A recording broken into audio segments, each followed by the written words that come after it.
Hi, I'm Joe Vitale, and I'll be the narrator on your adventure through this wonderful material by my friend, Dr. Robert Anthony. In many ways, I am truly stunned that I am recording this wisdom for you. About 15 years ago, I used to study the books by Dr. Robert Anthony. I thought they were works of genius. They helped me more than almost anything else I had read or done at that time in my life.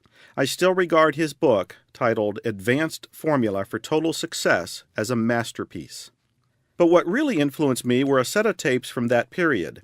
They were called Beyond Positive Thinking.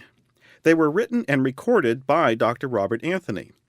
I remember studying and discussing the concepts in them with friends of mine. We all marveled at what we were learning. This material truly revealed the secrets of the universe. But life went on, and I lost track of the books, the tapes, and Dr. Robert Anthony.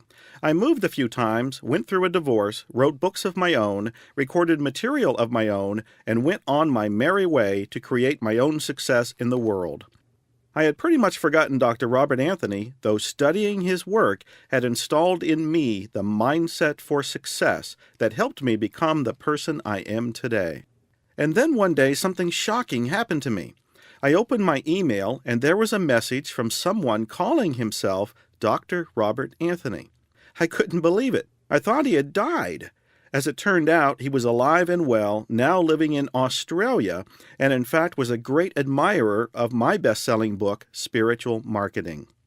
Now, you have to imagine how shocked I was to hear all this.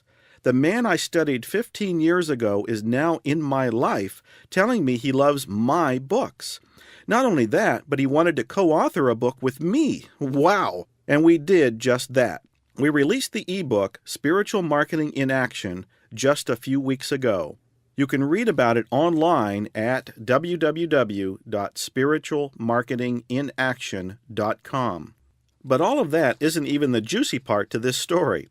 After hearing from Dr. Anthony, co-authoring a book with him, and later even meeting him when we both ended up in Las Vegas a few months ago, he then proceeded to stun me even further by telling me that the book of his I love so much, Advanced Formula for Total Success, was actually based on his famous tape set, Beyond Positive Thinking.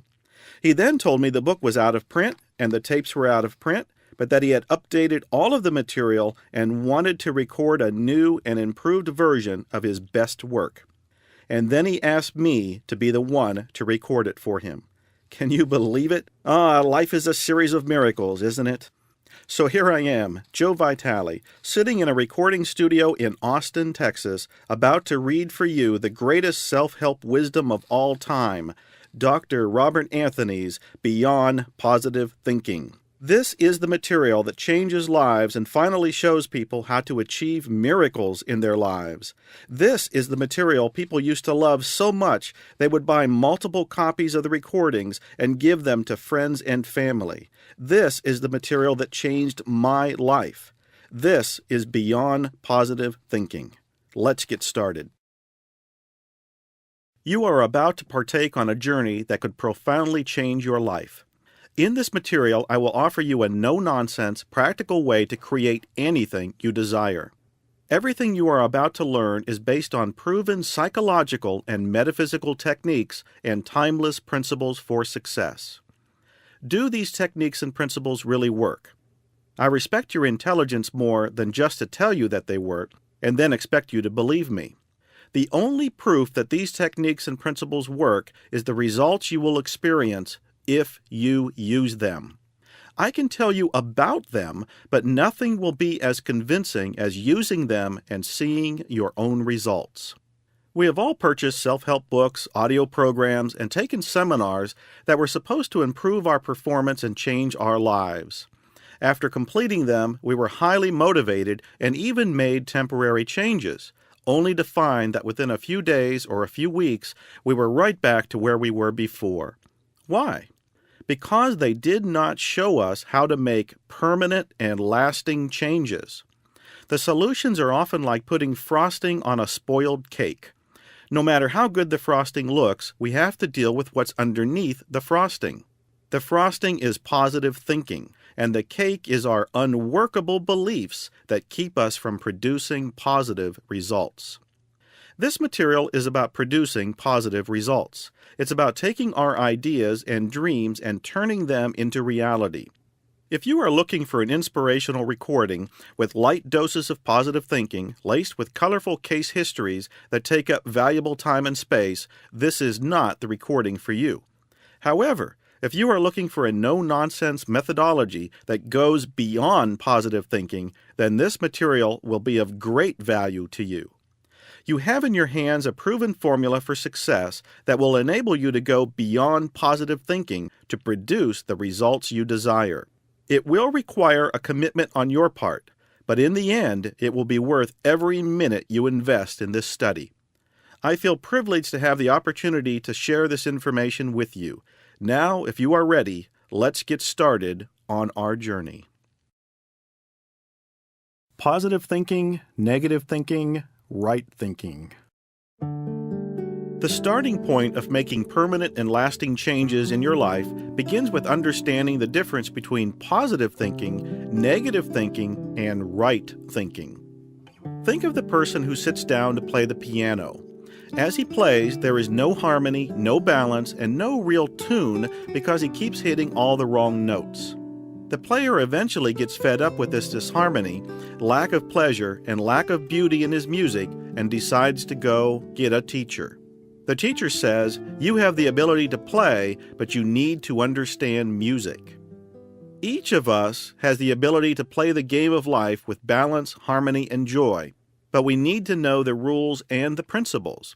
What we want to do here is to work on recognizing, remembering, and using the principles to improve the quality of our lives. Life works according to principle and physical law.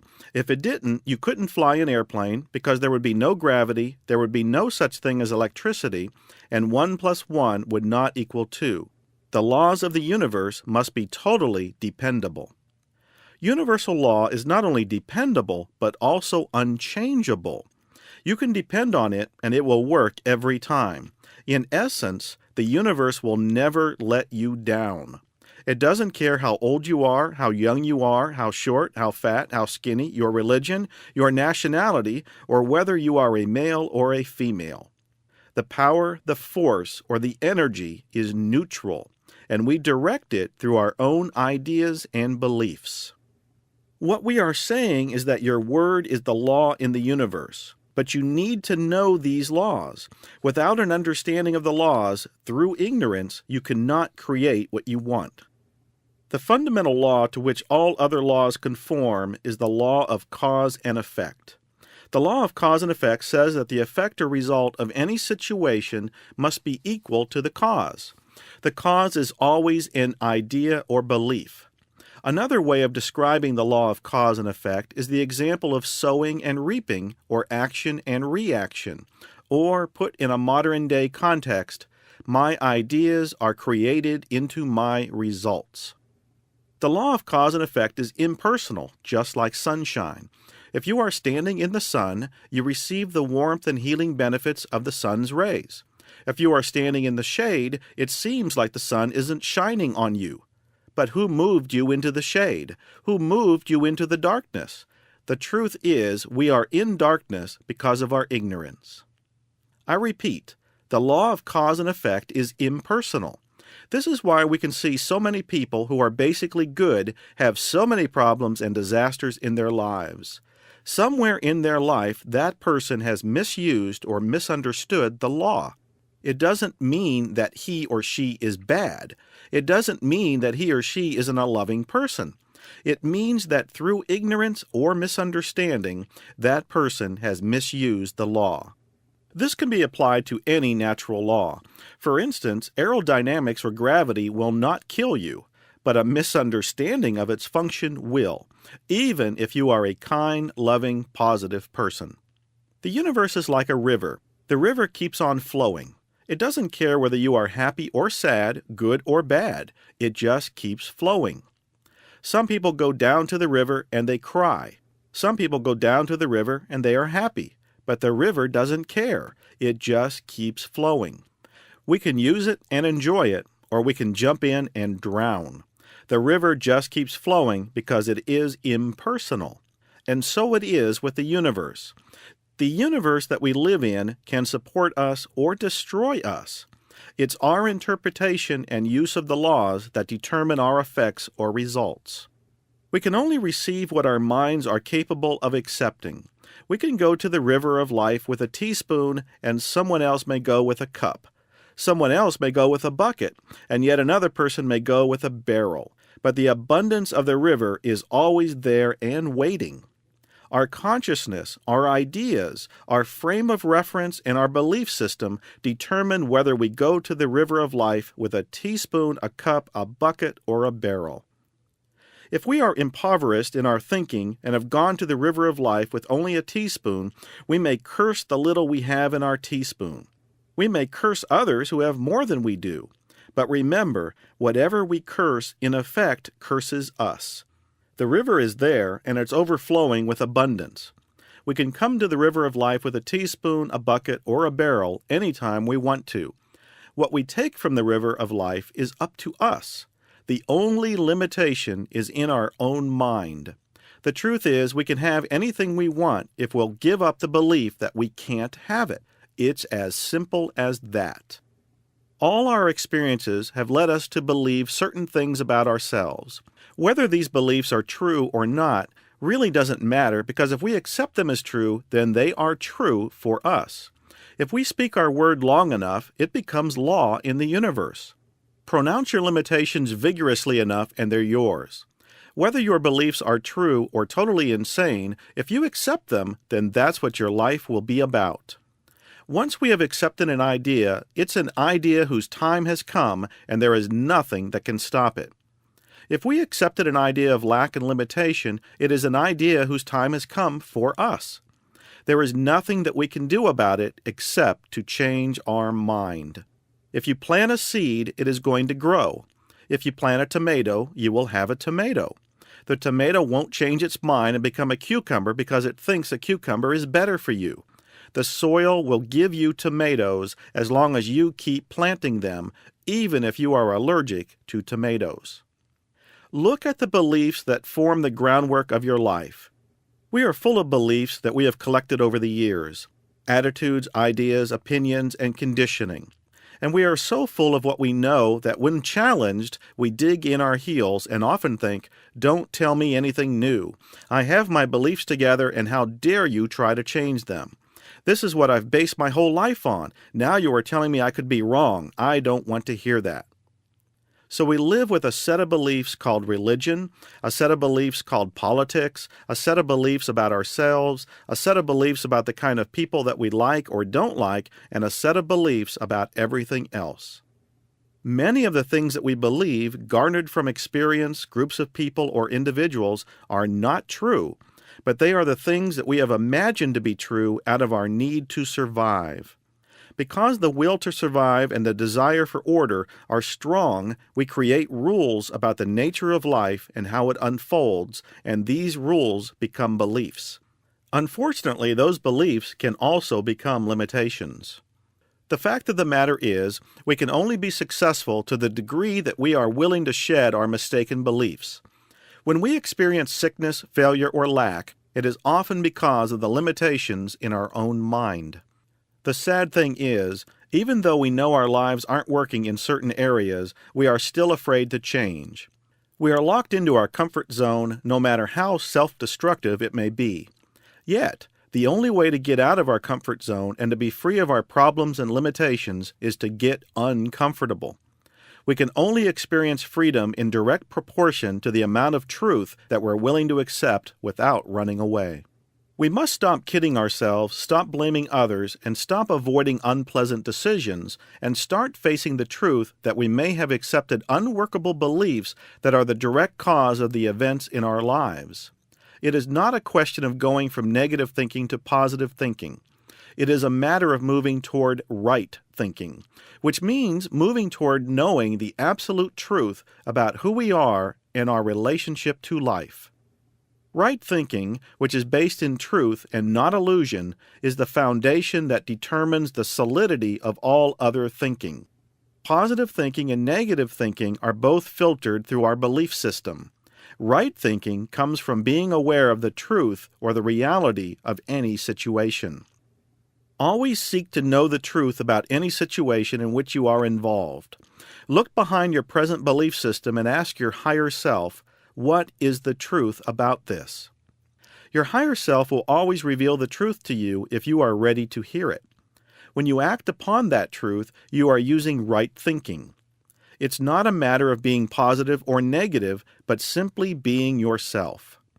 And when you are yourself, which means you're allowing your higher self to reveal the truth, every situation you are involved in will resolve itself perfectly. This might sound magical, but it is only the law of cause and effect in action. Of the terms that describe man's difficulty, the term self-defeating is perhaps the most accurate. The aim of all great teachers was to awaken men and women to their self-defeating behavior. People say they want to grow up, assume life's responsibilities, but most of the time what they really want to do is remain a child. They are not willing to change. Instead, they give reasons or excuses as to why they can't be, do, or have what they want. The way out of this is to start by eliminating excuses. If we believe that someone or something outside of ourselves is the cause of our problem, we will always look outside of ourselves for the solution. In order to find the true answers to our problems, we must begin by looking at ourselves in a new way, which will cause us to see people and events in a new way. The outer world is in many ways a reproduction of our inner world. Realize this. How many troubled people do you know who have not given the slightest attention to this fact? No amount of determination, no amount of willpower, inspiration, or motivation will solve our problems if we look outside of ourselves for the answer. The mind attracts whatever is familiar to itself. The frightened mind attracts frightening experiences. A confused mind attracts more confusion. This phenomenon is the principle by which animals are attracted to their own kind. The subconscious mind, which is the prover, will always prove you are right. If you believe that you can't be, do, or have something, you will create the circumstances and find the people to prove that you can't. For example, thinking that you are a fat person will keep you fat. You may lose weight and override the belief, but as soon as you relax and are off guard, your subconscious will take over and automatically support your belief that you are a fat person again. Remember, the job of the subconscious is to prove that your belief is correct. It functions like the automatic pilot of an airplane. If the autopilot is set to go east, you can manually override the controls and go north. But as soon as you let go, the automatic pilot, which has been programmed to go east, will control the plane and you will fly east. Your subconscious does not change the reality of the world around you. It just filters the information that you present to it in order to support your beliefs or the picture that you hold in your mind.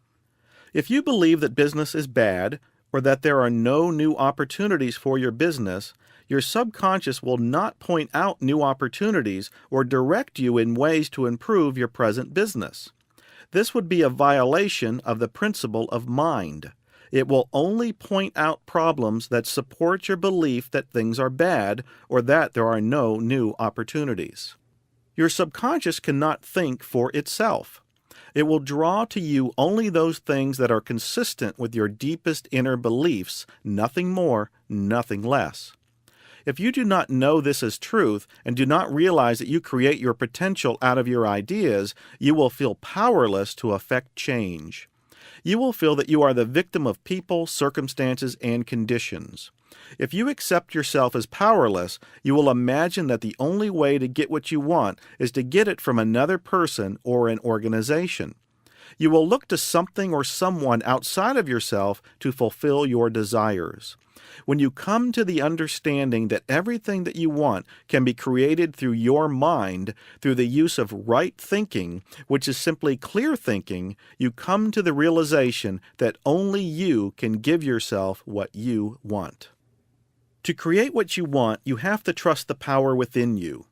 Now, when you are told to trust the power within you, immediately you could say, "Look at the starvation, look at the sickness, the war, and the crime in the world. You are telling me to trust the power? If this power existed, why would it allow this to happen?" Well, the truth is, it doesn't allow anything to happen. Remember, we said the power is neutral.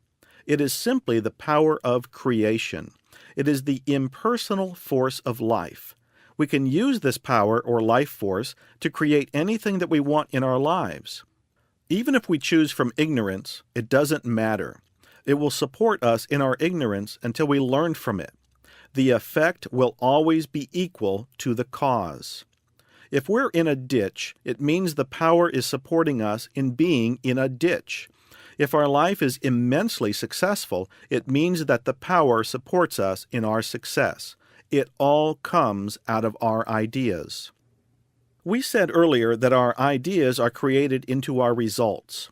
To put it another way, it is done unto you as you believe, not as you want, but as you believe. There is a vast difference between the two. When you think, the universe moves. This means that when you put an idea out into the universe, people, places, and things come into your life to fulfill that idea. When we think, we actually cause things to happen. Look at what this power has done in the universe. Look all around you and see all the marvelous creations, infinite in number. The best news of all is that same power is within you. And the more open, responsive, and receptive we are to this power, the more fulfilling and magnificent our lives will be. If this is true, then how does the power work? You and I are indirect users of the power. Let me explain. When you started your car today, what did you have to do? Well, you had to turn your key, which turned a small starting motor, which in turn started the engine. The starter motor was powered by electricity. Now, what was the direct source of that electricity? Was it the battery? No, it wasn't. A battery is not an independent source. It has to be charged up. Your higher self is essentially a battery within that receives its source of power or energy from the universe. It then stores that power for you to use for the purpose of creation. In science, we have Ohm's law, which states that C equals E divided by R. C equals the amount of electrical energy that is available for your appliance at the place where you're going to plug it in. For example, C equals the amount of electricity to run your toaster. The power to run the appliance is the result of E, which is the direct power source, divided by R, which is the resistance the power meets while getting there. Now, suppose the main power line coming into the building where you live is 750,000 volts, but it comes into your house at 110 to 220 volts to run your appliances. To do this, transformers are used on the power line to reduce the power coming into your house to make it safe for application. This is just like the power available to you. You have the ultimate power of the universe available to you, but it also has infinite wisdom, which might be referred to as a transformer. While our higher self is plugged into the ultimate power of the universe, this power also has enough wisdom to put some transformers in between to insulate it so we don't get too much before we are ready for it and burn ourselves out. Now, if you wanted to bring in more power, what would you do? Well, you would create less resistance, and you would change the wiring to accommodate the additional flow of power. This power is like the water in our earlier example in the sense that a larger container is needed to carry greater quantities. You cannot expect that just because your higher self is plugged into the ultimate power, intelligence and wisdom of the universe, that you can just turn it on, because if you did, you would blow yourself right out. So in order to get our lives to work and take greater advantage of this energy, we have to build a bigger channel for creative intelligence to flow through. To enlarge this channel, we have to expand our consciousness. Expanding our consciousness involves expanding our ideas and beliefs about ourselves and our relationship to this power. And as we do this, we begin to experience more of this ultimate power, and our ability to create greatly increases. You and I are creative beings, and we always have the capacity to create more. In fact, we are always creating, consciously or unconsciously. By knowing who we are and the process by which we can expand the power within, we can begin to move our creation from the unconscious to the conscious. When we begin to create on the conscious level, we can now make choices.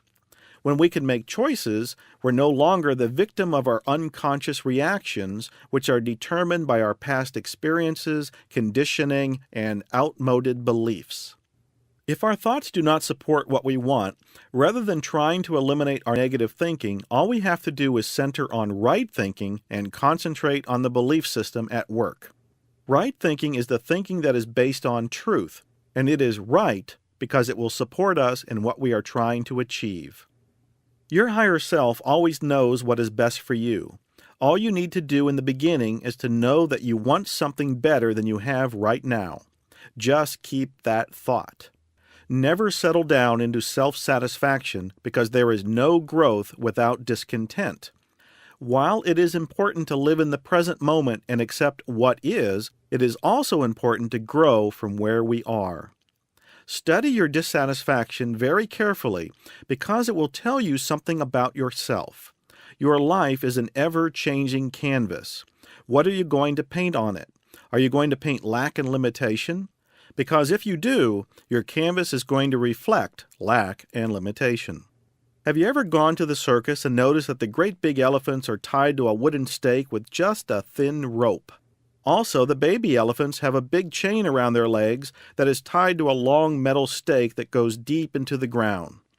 This happens because the baby elephants must be chained up when they are very tiny to keep them from trying to get away. If the stake is driven far enough into the ground and the chain is strong enough, the baby elephant won't be able to budge. Eventually the day will come when the baby elephant stops tugging and never again tries to pull away. Someone then replaces the metal stake with a wooden one because they know the elephant has been conditioned to believe that he cannot get away. By creating our own limitation through our belief system, we do the very same thing. We become limited not by reality, but by reality as we perceive it to be. I once had a cat that seemed to believe that he couldn't jump onto high places, so he wouldn't even try. As the cat got older, he grew senile and simply forgot he didn't know how to jump. One day I came home and the cat was sitting on the highest shelf on the bookcase. He had knocked over all the books and art objects. You see, in the cat's senility, he forgot what he couldn't do. What would happen if we became senile in a positive way? We would quite possibly forget all the things that we can't do and just do them. Understand that if your life does not work the way you want it to, it is because you have accepted false beliefs that keep you from being all that you can be. Unfortunately, the majority of people on this planet feel stuck. When we look at the world and see the suffering, misery, and impoverishment, when we see so many well-intentioned people doing without, the world looks insane. We see people giving up, believing that they have to take from others in order to have anything for themselves. Rarely do we look within for the answer to this confusion. Rarely does the individual really look to see what the rules of life are. So what happens is that in our ignorance of ourselves and of life, we hassle, fight, and strain to get what we want. And it ends up not working anyway. You see, life is a game. Some people play the game of struggle. Some people play the game of sickness. Some people play the game of poverty. Some people play the game of being right all the time. Some people play the game of being late. But some people play the game of happiness, abundance, and health. It just helps to understand that each individual plays a game that he or she sets up, and that no one game is necessarily better than another. If the game was not bringing us some sort of a payoff, we'd stop playing. Look at your own life. Try to see the secret satisfaction that you get out of not being fully in charge of your life. What kind of secret satisfaction could there possibly be in feeling victimized? How could anyone enjoy feeling weak or poor or inadequate? Well, the answer is in the payoff or pay value. For example, if you play the weak game, others will have to love you, take care of you, and protect you. It is the ultimate way to get attention. If you play the game of being undecided all the time and let other people decide for you, then you are protected from blame if you make a mistake. In other words, if you keep both hands tied behind you, then you can expect someone to take care of you. In playing the helpless routine, you are actually controlling others. The power of powerless people is remarkable. They are good at making others play the part that they have written for them. Look at the value that you are getting out of your payoff. An example is being sick. Look at the value you get out of being sick. You may be saying, "That is insensitive and cruel. You don't know what I've been through." No, it's not cruel. It's crueler to deny it. What you are really saying is that your disease has more power than you do to decide your destiny. The question here is, who is giving the illness such power? If you are experiencing illness, just take a look at it. Don't pass any judgment on yourself. Just let it tell you something. Know that no matter what is going on in your body, it begins in your mind. Illness is the body's reaction to your mind. Since your body is a feedback mechanism of your mind, it will always let you know what is going on in your consciousness and at an emotional level. Let your body be your teacher. It's interesting in our society that it is totally okay to spend $50,000 on a heart attack, but what would people say if you spent that amount of money on just having fun? They would think you were crazy, and they would probably resent you. It seems we have our priorities mixed up. Perhaps if we spent $50,000 on having fun, we wouldn't have so many heart attacks. Think about it. Having pleasure is abnormal, but having pain is normal. Why are we waiting to be healthy, to be happy, to be alive, to be wealthy, to start a new business, to fall in love, to communicate, to clear up the relationships we are in? Waiting is a trap. We wait for interest rates to go down, for the economy to get better, for a person to change, for the holiday to pass before starting a diet. But there will always be a reason to wait. The truth is, however, that we can only have two things in life: reasons or results, and reasons don't count. I knew a beautiful, intelligent young woman who had everything to live for and yet tried to kill herself several times with alcohol and drugs. Do you know why? She always felt some quality of life to be missing and didn't know she could create her life the way she wanted. Instead, she was waiting for someone to bring her happiness to her. But that miraculous person never showed up. This desire to have other people provide our happiness, or the belief that we can provide others happiness, accounts for an endless procession of social schemes and organized drives for a better world. Man's major illusion is that he can build a society that functions on a higher psychological and spiritual level than what he presently knows. Many people urge us to work for a better society or a better world. This is a great error. Since we cannot create anything higher than our own level of understanding, society as a whole doesn't get much better. Society's systems for social change can only add a new burden on top of an old burden. Our overwhelmed mind has no idea what to do with all the social schemes thrust upon us. But in our desperation to make things better, it forces us to try to make sense out of nonsense. The problem is that we're trying to right the world's wrongs from the outside in. We attempt to reform the outside world by forcing outer conditions to change. Unfortunately, this outside-in approach is doomed to failure because we are dealing with the effect instead of the cause. We need to remind ourselves and every individual on this planet that we can and must change the world from the inside out. We have overwhelming proof that the outside-in approach does not work. The long-term solution to poverty, lack, and limitation lies in our ability to turn our inner potential into reality. The only way we can truly heal the world is to heal ourselves first. We can't look around us for help. We have to look within. This is not a new message, but I think we need to remind ourselves of who we are and what we are capable of. We need to take responsibility for everything that has happened to us. Through the law of attraction, we attract either consciously or unconsciously everything that happens to us. Whatever anyone has done to us, we have participated in it and are at some level responsible. In essence, there are no victims, only volunteers. This is a hard pill to swallow, but lest we accept it, we cannot change things for the better. It seems we are a culture of blamers. If your wristwatch shows the wrong time, what do you do about it? Well, you wouldn't ask your neighbor to set their watch according to yours, you'd correct your watch.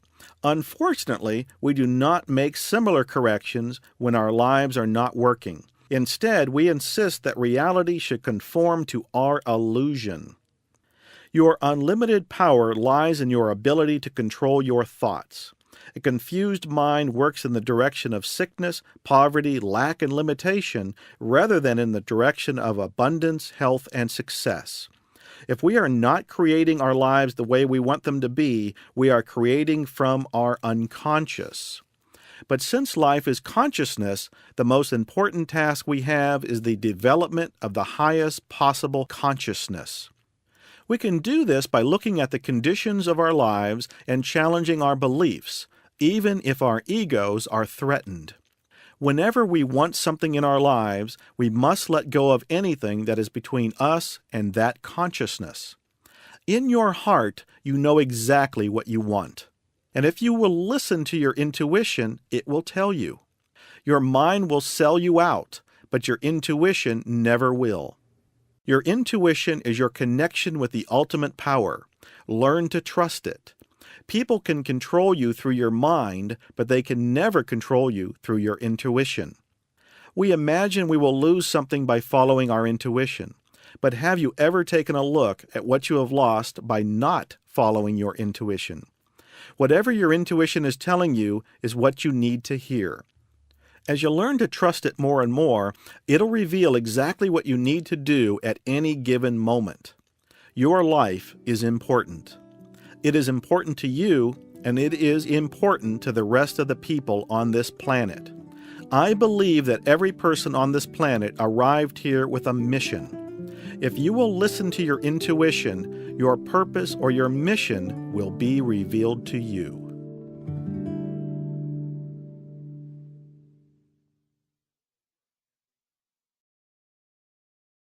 The truth about you. If you want to take control of your life, it's important that you gain a basic understanding of who you are. Our self-image, which is the picture of ourselves that we hold in our minds, becomes the key to our lives. All our actions, feelings, and behavior, and even our abilities, are consistent with this formed picture. We literally act out the kind of person that we think that we are. What we need to be aware of is that as long as we hold on to that picture, no amount of willpower, effort, determination, or commitment will cause us to be any other way, because we're always going to act the way we see ourselves. To be any other way, we must first look at how we form our self-image. From birth onward, we collect hundreds of ideas about ourselves as being good or bad, wise or stupid, confident or fearful, and so on. Through repetition, these often false identities harden into our self-image. This self-image either allows us to be happy and successful, or it tyrannizes our lives. Whether we realize it or not, within ourselves is a mental blueprint. It's a picture of the way that we think that we are. This blueprint is exact and complete down to the last detail. This summary or blueprint is our self-image. However, this blueprint is not who we are, but rather who we think we are. The circumstances or conditions that formed our self-image may have been totally erroneous or blown out of proportion, but as far as we are concerned, it's all true. Once we record this information, we do not question its validity. Most of the time, we can't even consciously recall how or where we obtained this information. We just live as though it were true. Even if it's not true, we believe it's true. The vast majority have missed the message that all the great teachers since the beginning of recorded history have tried to share with their fellow human beings. The secret of the ages, the one most incredible truth that very few realize, is that at the being level, which we will call your higher self, you are spiritually whole, complete, and perfect. Just as a drop of water has all the qualities of the ocean, you have all the qualities of the Creator within you. Science, philosophy, and religion all teach in their own way that there's ultimately one power in the universe, and that we're one with that power, energy, force, or whatever you're comfortable with. You and I are individualized expressions of all the power of the universe. This can be called your higher self. We can never destroy the higher self within us. We can deny that it's there, we can try to hide from it, we can lie about it, but ultimately we cannot change the fact that it's who we are. What we need to do is to recognize that it is who we are and learn how to channel it through our thoughts. We must understand the distinction between who we are and what we do. Who we are is spiritually perfect, but what we do is not always perfect. The gap between who we are and what we do is created through ignorance. When we don't know that we are spiritually perfect, it follows that our actions will be less than perfect. I'd like you to do something right now. Just say to yourself, I know that who I am is spiritually perfect. Now listen to the little voice in your head. It's probably saying, oh no, I'm not. The affirmation of perfection seriously threatens your ego. Your ego immediately sends back the response, what do you mean you're perfect? Come on now, take a good look at yourself. Look at the way you treat other people. Remember what you did yesterday? You're always complaining. How about the way you treat your mother, your father, your boss, your mate? How about the way you treat yourself? And remember that terrible thing you did back in 1986? How can you say you are spiritually perfect after that? Take a good look at yourself and stop this nonsense. You see, your ego does not want you to take a good look at yourself. It wants you to take a bad look at yourself. It wants you to identify with everything that you're not. It wants you to identify with your actions and feel guilty. It wants you to judge, condemn, and blame yourself for not living up to the pictures and expectations of yourself and others. To get out of this trap, simply recognize that it's just your ego trying to trick you. This is not the truth about you. All of this is coming from your conditioning. The way out of this is to affirm your own perfection. It's not an ego trip to affirm your own perfection. It's an ego trip not to affirm your own perfection. Remember, the first and most essential step in changing your life, no matter what you want to be, do, or have, is to realize your own perfection based upon the truth about you, that you are spiritually whole, complete, and perfect. The way to neutralize your ego is to love yourself unconditionally. Loving yourself doesn't bloat your ego. Loving yourself actually neutralizes your ego because your ego isn't about loving yourself. We need to understand that life is consciousness. This means that what we assume to be true will become real for us. Whatever we're conscious of, we will experience. In essence, we will experience in life what we're deeply convinced is so. This statement is important. We experience in life what we're deeply convinced is so. If our thought patterns say, I cannot have this or that, I don't deserve this or that, I'm a bad person, we continue to create conditions that correspond to our ideas of evil, lack, and limitation. The bottom line is this. If we cannot accept ourselves, that we're worthy and deserving, then we cannot accept that other people are worthy and deserving and will therefore be in judgment of them. The solution is to develop unconditional love of ourselves and others. This is the only way that we can ever be free. We must have total acceptance of ourselves first and then others knowing that as we are spiritually perfect, so is everyone else. In a very important way, you've created yourself whether you know it or not. All the character traits, mannerisms, ways of talking, ways of walking, facial expressions, gestures, and even ways of thinking and believing, you have borrowed, imitated, or made your own. It may have been from a parent or others in the household, a favorite teacher, a friend, or a character in a book or a movie. Maybe you borrowed from someone you didn't even like. It may have been from someone who made you feel uncomfortable or afraid. Imitating that person could have been a way of making you feel less afraid and a way of intimidating others. It's important to take a look at the personality that you've created. Perhaps one of the reasons you keep yourself from doing this is because you've been an imitator. It's not uncommon to get hung up on this. It may help to understand that nobody can create a self from scratch. Everyone has to do the same thing. Everybody chooses from what's available. Even though you may have built your personality through imitation, you're not a fraud. No one else has ever put together the exact same combination that you have. Don't forget, there are only 12 notes in the musical scale, and yet many hundreds of thousands of unique and beautiful combinations are created. It's all a matter of how they are put together. It doesn't make you any less of a unique person to have taken from others. The wonderful thing about this is that since you put it together from scratch, you can change it at any time you want to. You're never stuck. It's not a disaster to discover that you're not the person that you thought you were. On the contrary, it's the beginning of the end of disaster. In order to change the experiences that are causing you pain and disharmony, it's necessary to begin with a clear understanding that you never help yourself by rejecting any part of yourself.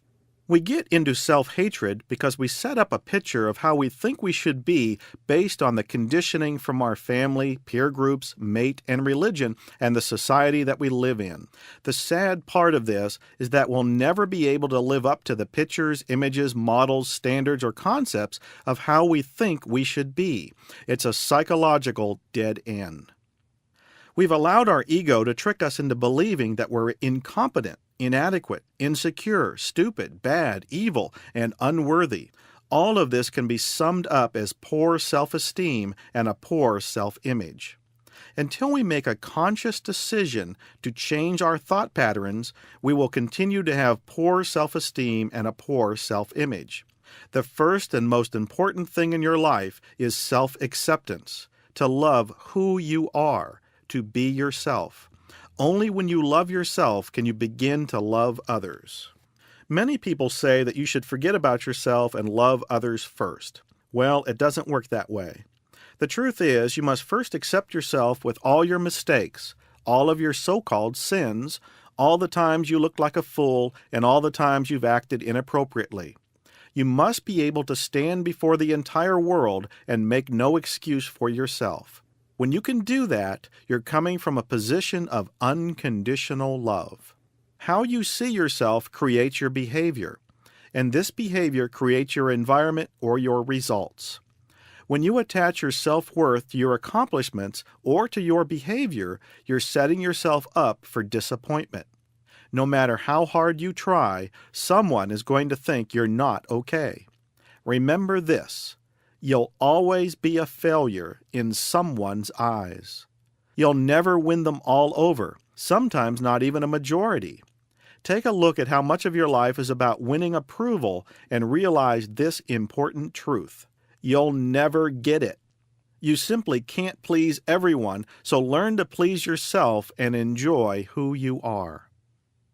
It's worth repeating that who you are is spiritually perfect. But what you do is not always perfect. What you do may succeed or fail. But you can detach yourself from the results by remembering that you can never be a success or a failure based on what you have and what you do. There's no way that you can fail in life as a person. You're not set up that way. When you're into hating yourself for all the things that you've done or haven't done, or into hating other people for what they haven't given you, you're into suffering. Suffering is a way of putting yourself down. It's a way of being angry at yourself. If you really get down to it, anger and suffering and lack of happiness in our lives comes from being disappointed in ourselves for not living up to some expectation that we have of ourselves or that someone else has of us. In working with alcoholics and prisoners, I have found that the major cause of their situation is self-hatred. Their self-hatred stemmed from the fact they hadn't lived up to someone else's expectations. Most of us judge ourselves on the basis of what we have or don't have and what we've accomplished or what we haven't. We feel that when we are a failure, we've let ourselves and others down. When we don't come up to the expectations of our parents, employers, religion, friends, or mate, we conclude that we're no good, and this is known as self-judgment. When you're standing in judgment of yourself, you will judge yourself as bad. And as soon as you put yourself down for something that you have or haven't done, or something that did not work out, or for a situation where you disappointed someone else, you feel bad. Yet this type of judgment only serves to carve away at what little self-esteem you have. It never does any good. It only destroys. It's true that each and every one of us has things in our lives that we regret. But at some point, we have to stop dwelling on the regret and move on. We have to learn the lesson and throw away the experience. We can never be for anyone as long as we are against ourselves. To be against others is to be against ourselves. This is a spiritual and psychological truth. The most corrupt thing that we can do is to judge someone. To suppress another individual and take away another's aliveness is one of the most negative and self-destructive behaviors a person can have. What would happen if you had no regrets of the past? Try to image what would happen if you totally forgave everyone in your life, regardless of what they did to you. Hopefully you are beginning to see that to the degree that you cannot forgive, whether it be yourself or someone else, you perpetuate unhappiness, poverty, sickness, lack, and limitation in your life. Many people don't want to forgive others. They say things like, "Why should I let them off the hook after what they did to me?" The enemy is always someone we think can harm us or take something away from us. But the truth is, no one can harm us. People harm us through ourselves. Actually, they don't harm us at all. We give them instructions on how to treat us, and they just follow through. Make a decision to give up all resentment right now, because in the end, it will eventually destroy you.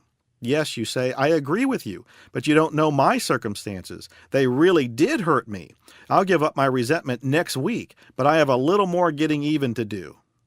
Understand that this type of mentality is more destructive to you than it is to the person that you resent. Turn your attention to this idea. You cannot be wealthy if you resent wealthy people. If you resent talented or beautiful people, you cannot be talented or beautiful. If you resent thin people, you cannot be thin. Whatever you resent is a statement of what you lack.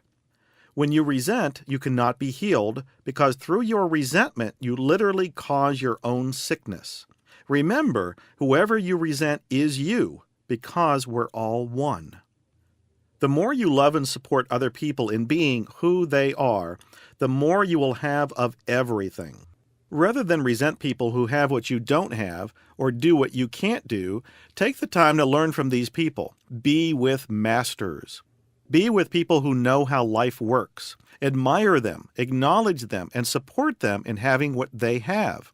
And as you do that, you actually support yourself in having what you want.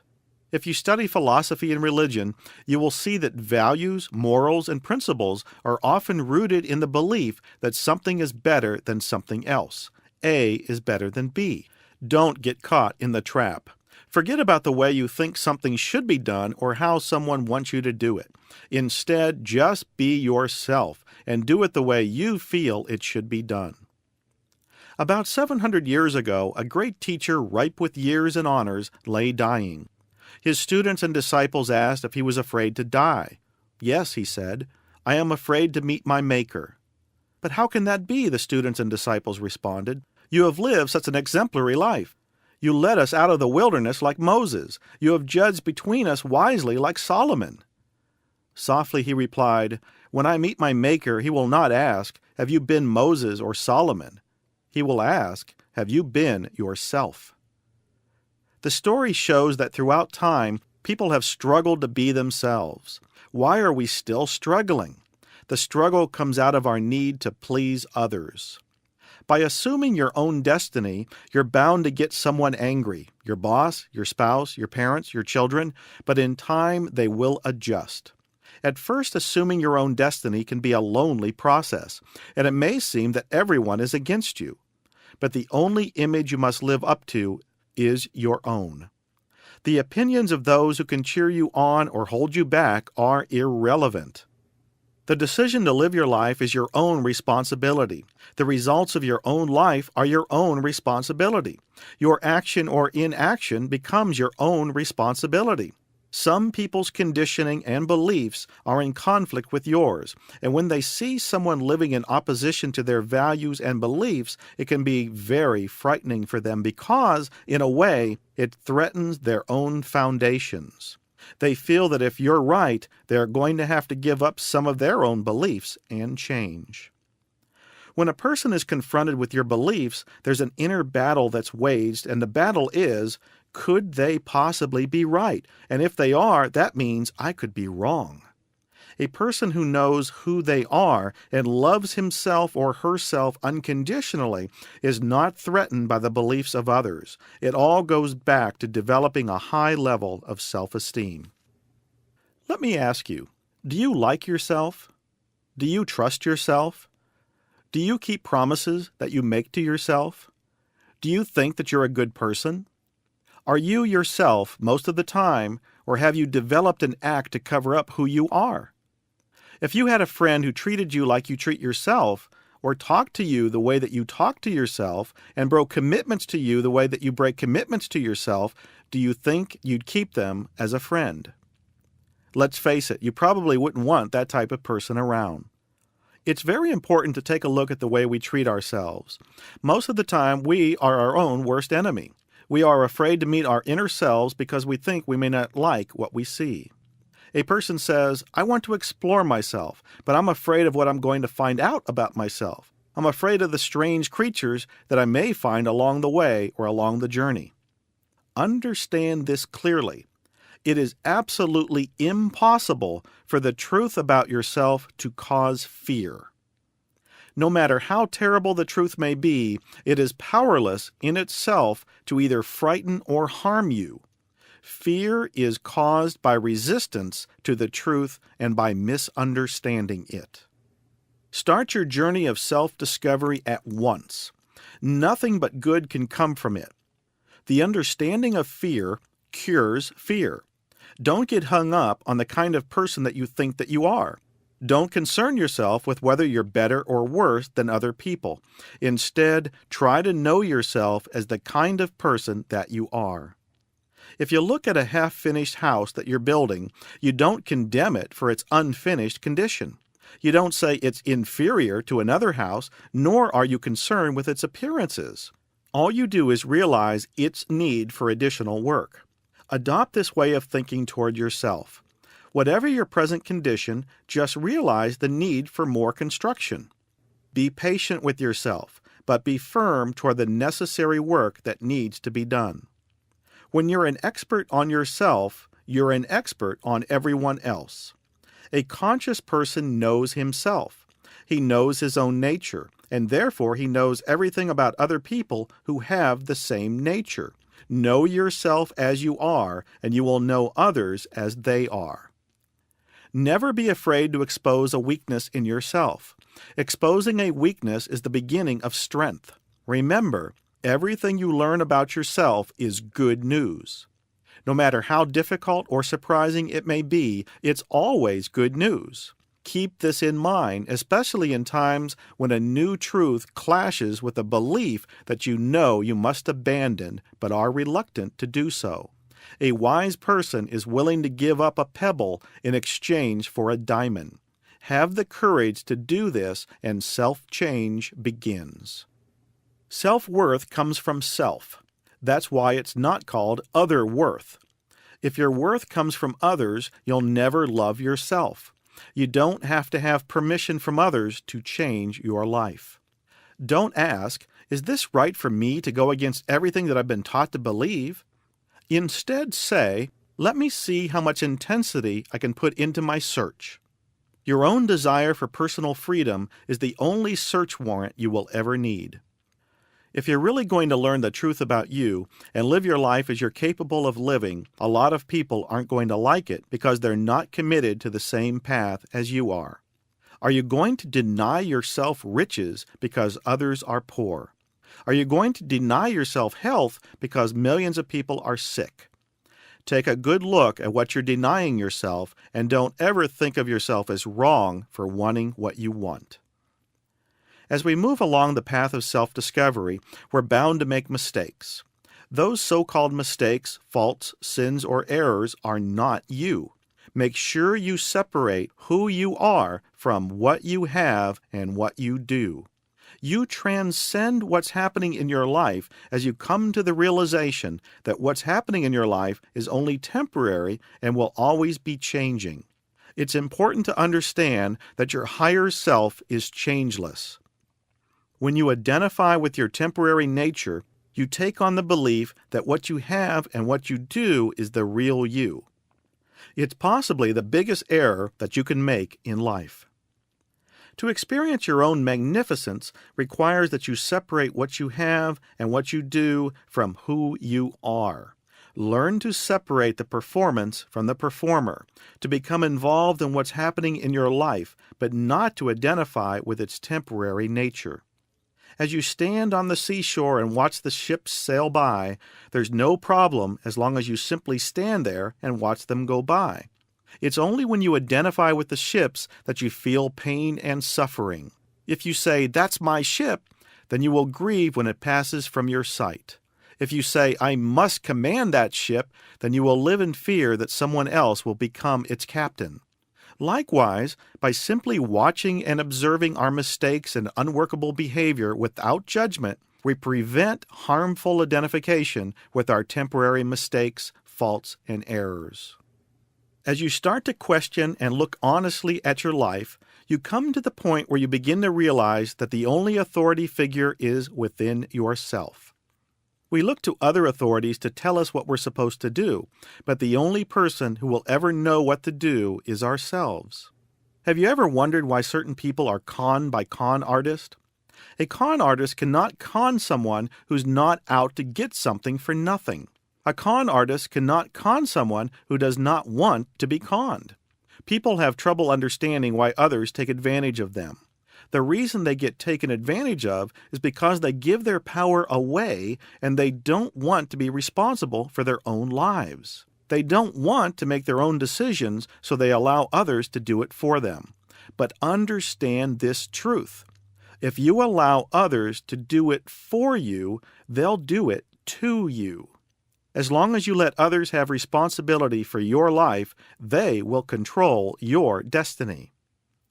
It's easy to say that others are to blame, but this type of thinking puts us further into bondage because we set limits on our freedom. Once again, straightening up our thinking involves separating what we have and what we do from who we are inside, separating the doer from the deed.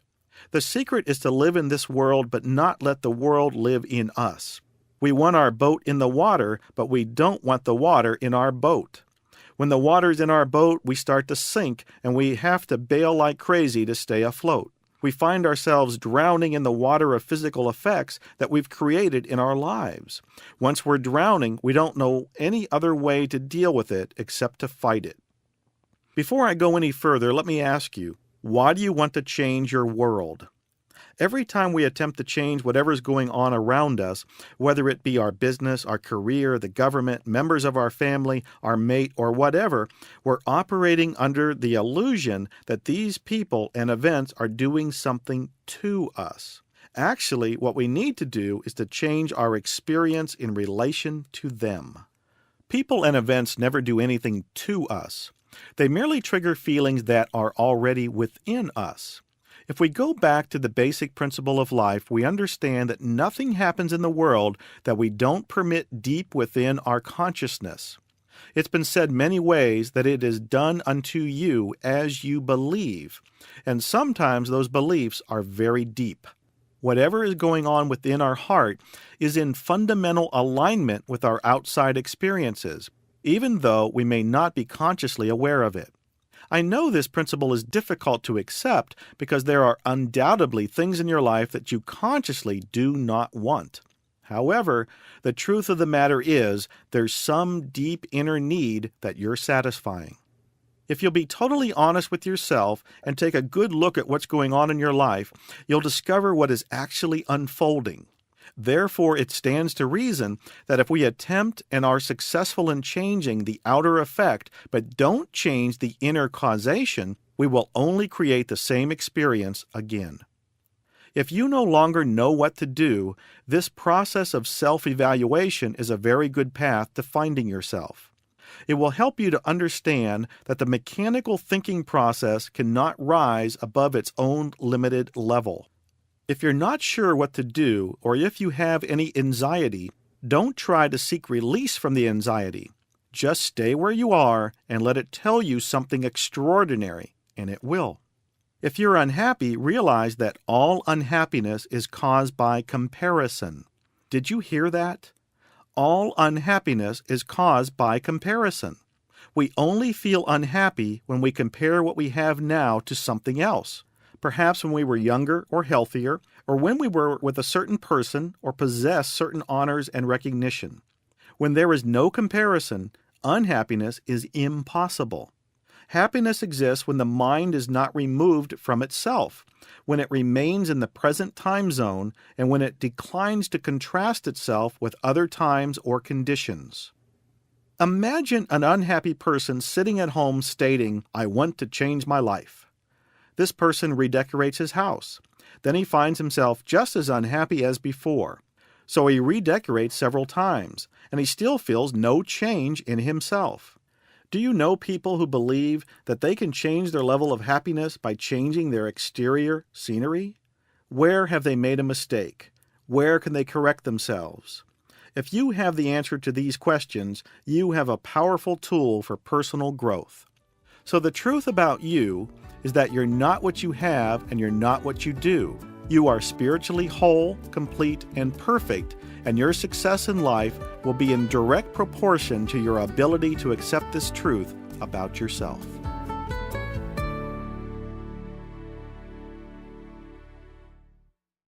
What are you telling yourself? It's a demonstrated fact of life that you and I do not behave in accordance with the reality of what we can do, but in accordance with the reality of what we believe we can do. It stands to reason if we change the way we believe, we can change the way we act. Human beings record what they are thinking about. As infants, our thoughts were emotions, and so we recorded emotion. Then we began to put pictures with emotion. Then we labeled those pictures with words. As adults, we now think in one or all of those three-dimensional forms, usually in the form of words first. This is referred to as self-talk. Self-talk is a process by which words trigger pictures that bring about emotions. Every emotional thought leaves a record in the neuron cell structure of the brain.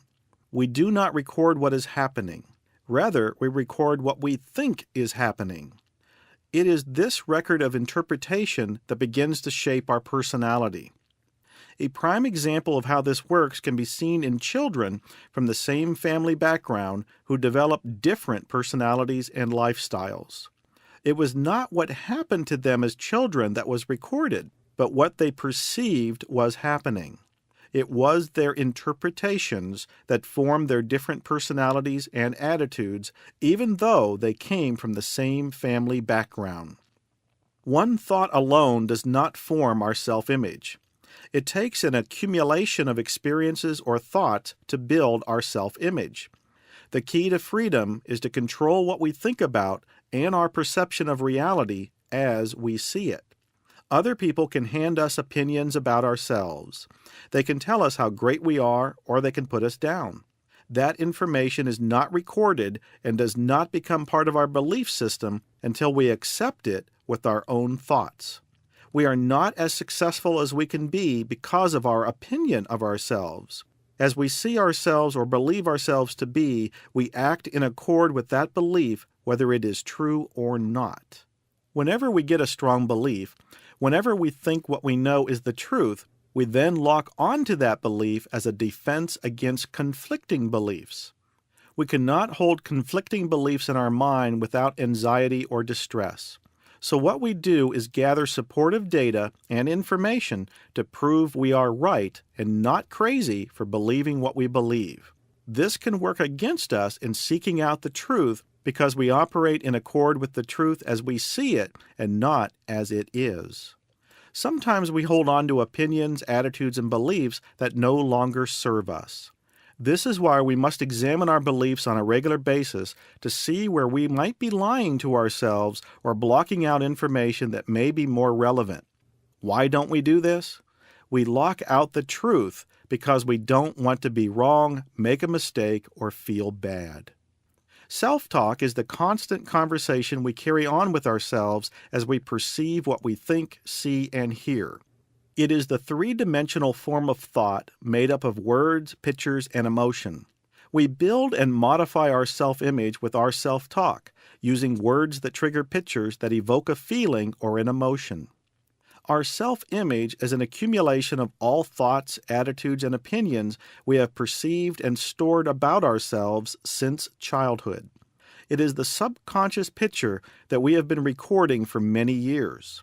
This picture controls how we think and how we perform. Once we vividly imagine an experience, it is recorded in our subconscious and we are stuck with it until we make a conscious choice to displace it. If you choose to make changes in your self-image, you can use self-talk and visualization to create a new picture that will enact the changes you desire. All meaningful and lasting change starts first in mind or in the imagination and then works its way outward into reality. Every statement you make has an effect on your subconscious, so it is important to be very careful about what you say about you. Remember, other people can hand you their opinions about you, but what you think about you is what determines your self-image. The impact of building a positive or negative self-image is powerful because our self-image is stored in the subconscious as reality. Our subconscious believes the information it stores is true, whether it is true or not. If someone calls you stupid, it makes an original recording on your subconscious. Every time you replay the experience of being called stupid, as far as your subconscious is concerned, it is happening all over again, because the subconscious does not recognize the difference between a real or imagined experience. Each time we replay the same thought, it gets recorded as reality all over again and reinforces the dominant belief, in this case, I am stupid. As these thoughts accumulate, they bring about patterns of belief. As we allow these thoughts to build up in our minds, we then act out those beliefs, thus we live a self-fulfilling prophecy. Our level of expectation, be it of ourselves, another person, a day, a task, or a situation, determines the outcome. Once we lock onto a preconceived notion of how we think things are going to work out, we then go out and create the situation or gather information to make it a reality, and sure enough, we get what we expect. This is called the sure enough principle. You can see that your self-talk either reinforces an already existing self-image or belief, or it can be used to modify, for better or worse, opinions and attitudes that you have about yourself. My self-image controls how I perform or my performance reality. I always act like I see myself. I cannot act otherwise. I can try to act otherwise, but I will have to work very hard to override my subconscious picture of reality. I automatically behave like the me who is controlled by my picture. What formed the picture in the first place was my self-talk. Each time I affirm I am a certain way, I record it in my image of reality. I act according to my image of reality automatically, without thinking about it. And after I act like I thought I was supposed to, I talk to myself about it. I continually tell myself, with self-talk, what I just did. I say to myself, "That's the way I am," which reinforces the picture. I say, "I always act this way," which reaffirms the image, which in turn ensures I will do it the same way next time. This is known as the self-reinforcing cycle. The self-reinforcing cycle works like this. 1. I notice my performance of a task, how I act, and how others evaluate my actions. 2.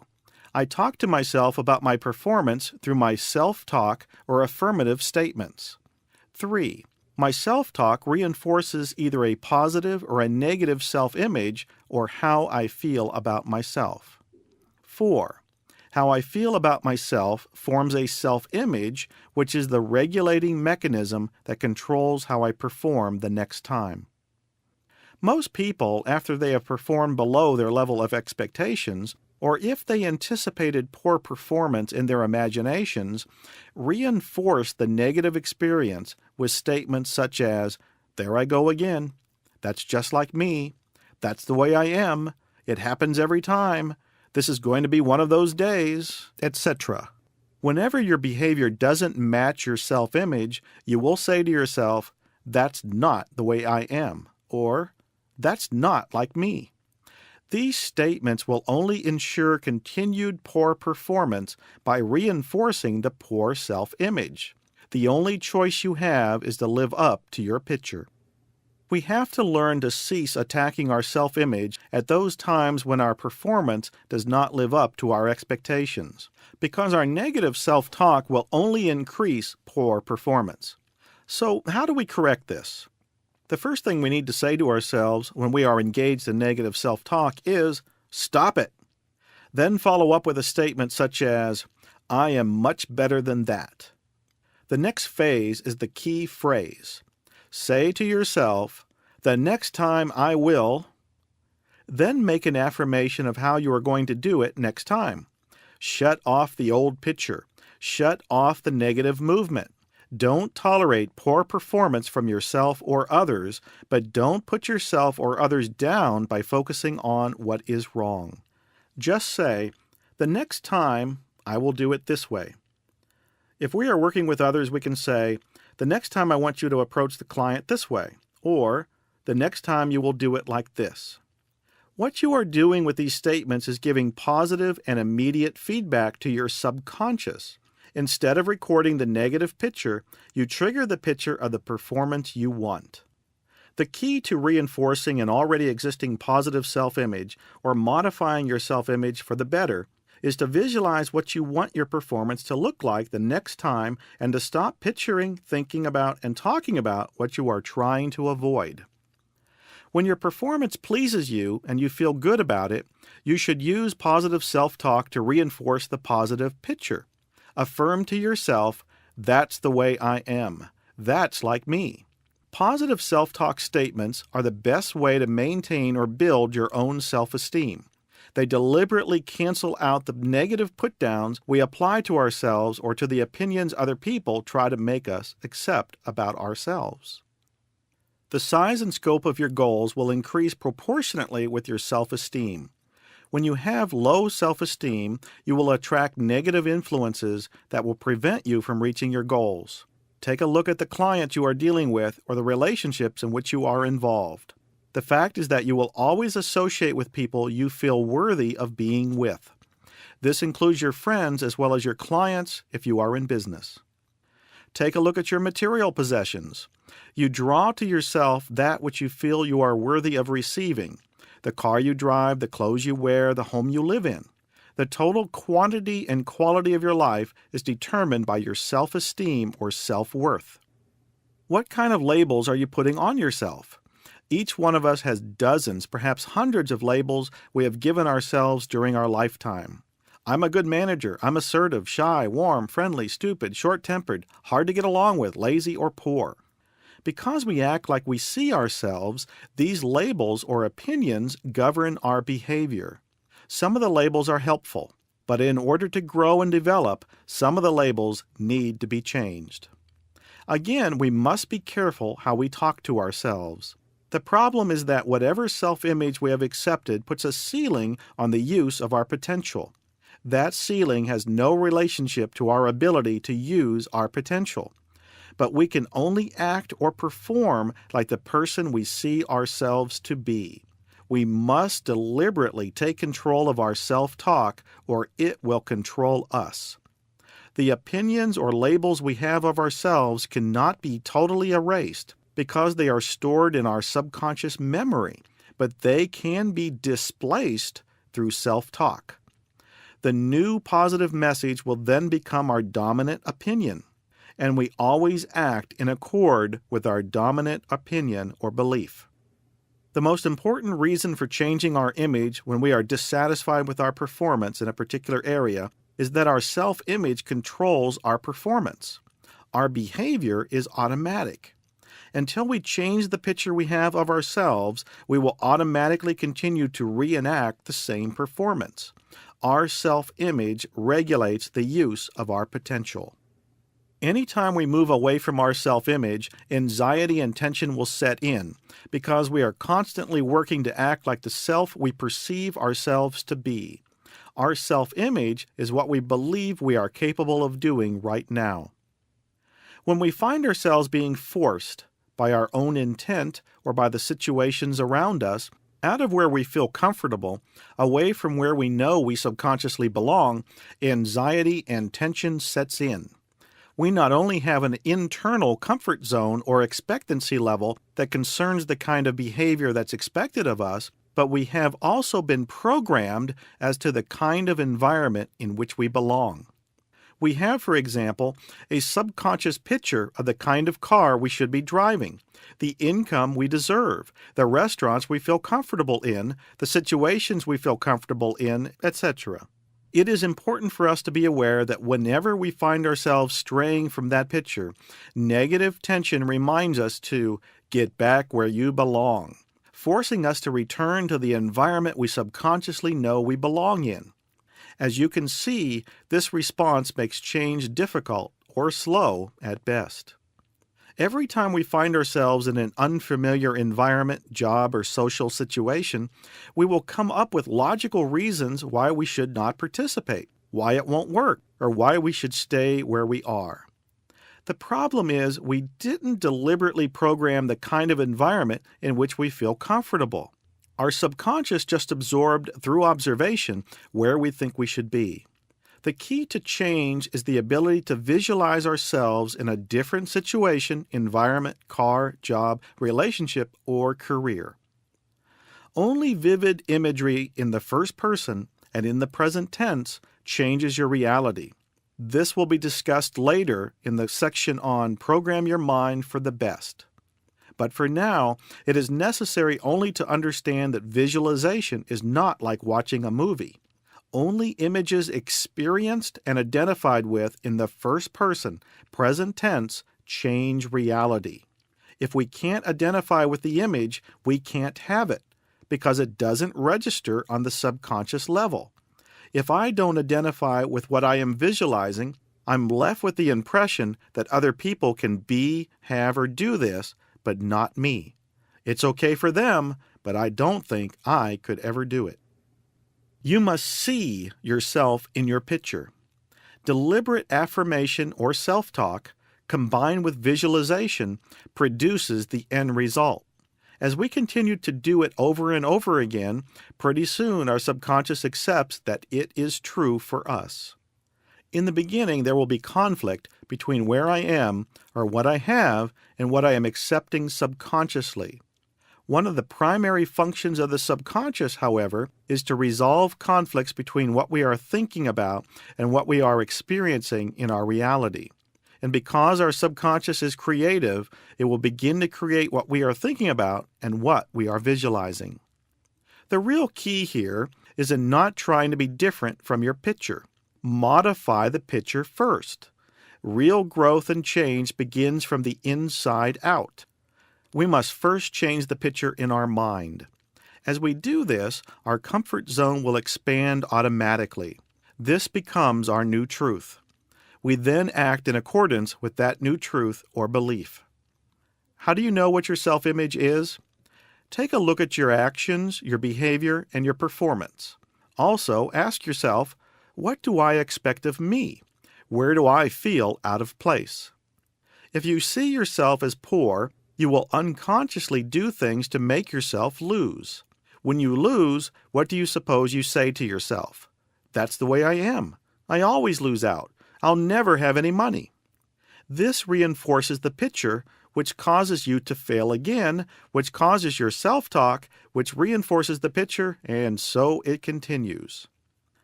People without money feel victimized, but what they don't understand is that they live a self-fulfilling prophecy. This is why the rich get richer and the poor get poorer. It has nothing to do with money. People with winning self-images cause themselves to do things that win. If they lose occasionally, they don't accept it as their fate. They know that losing is not normal for them. They reject it by saying, "That's not like me," or "That's not the way things happen for me," or "The next time I will change this." Attitudes are extremely important in determining the difference between success or failure. What are attitudes? Attitudes are dominant beliefs. In and of themselves, attitudes are neither positive nor negative. The evaluation of an attitude is always in relation to our goal. Once we set the goal, an attitude either supports us or keeps us from obtaining the goal. For example, being an introvert in itself is neutral. However, if your goal is to be a public speaker, such an attitude wouldn't support you in obtaining your goal. The attitudes we have developed cause us to seek out or avoid situations. We picked up most of our attitudes without deliberate intent. Most of them were formed unconsciously. On the other hand, if we have attitudes that cause us to avoid situations, we can make a conscious decision to change them. All we need to do is to make a new affirmation, visualize the end result, what we choose to have as a response, and repicture ourselves as being a person who has that emotional response. You can visualize yourself seeking out, or in some cases avoiding, if you choose, a particular action in your daily life. Attitudes allow us to grow or prevent us from growing, depending on how we use them. The subconscious is a system of checks and balances. It always makes sure our image of reality comes true. It works to keep us from going insane. Because our subconscious records our habits of thought, regardless of whether they are good for us or not, we need to begin to evaluate whether we are operating on valid information. Is this information appropriate for our goals today? Is it appropriate for where we choose to be at this time? In dealing with the world around us, our actions are based on those habits of thought accepted by our subconscious.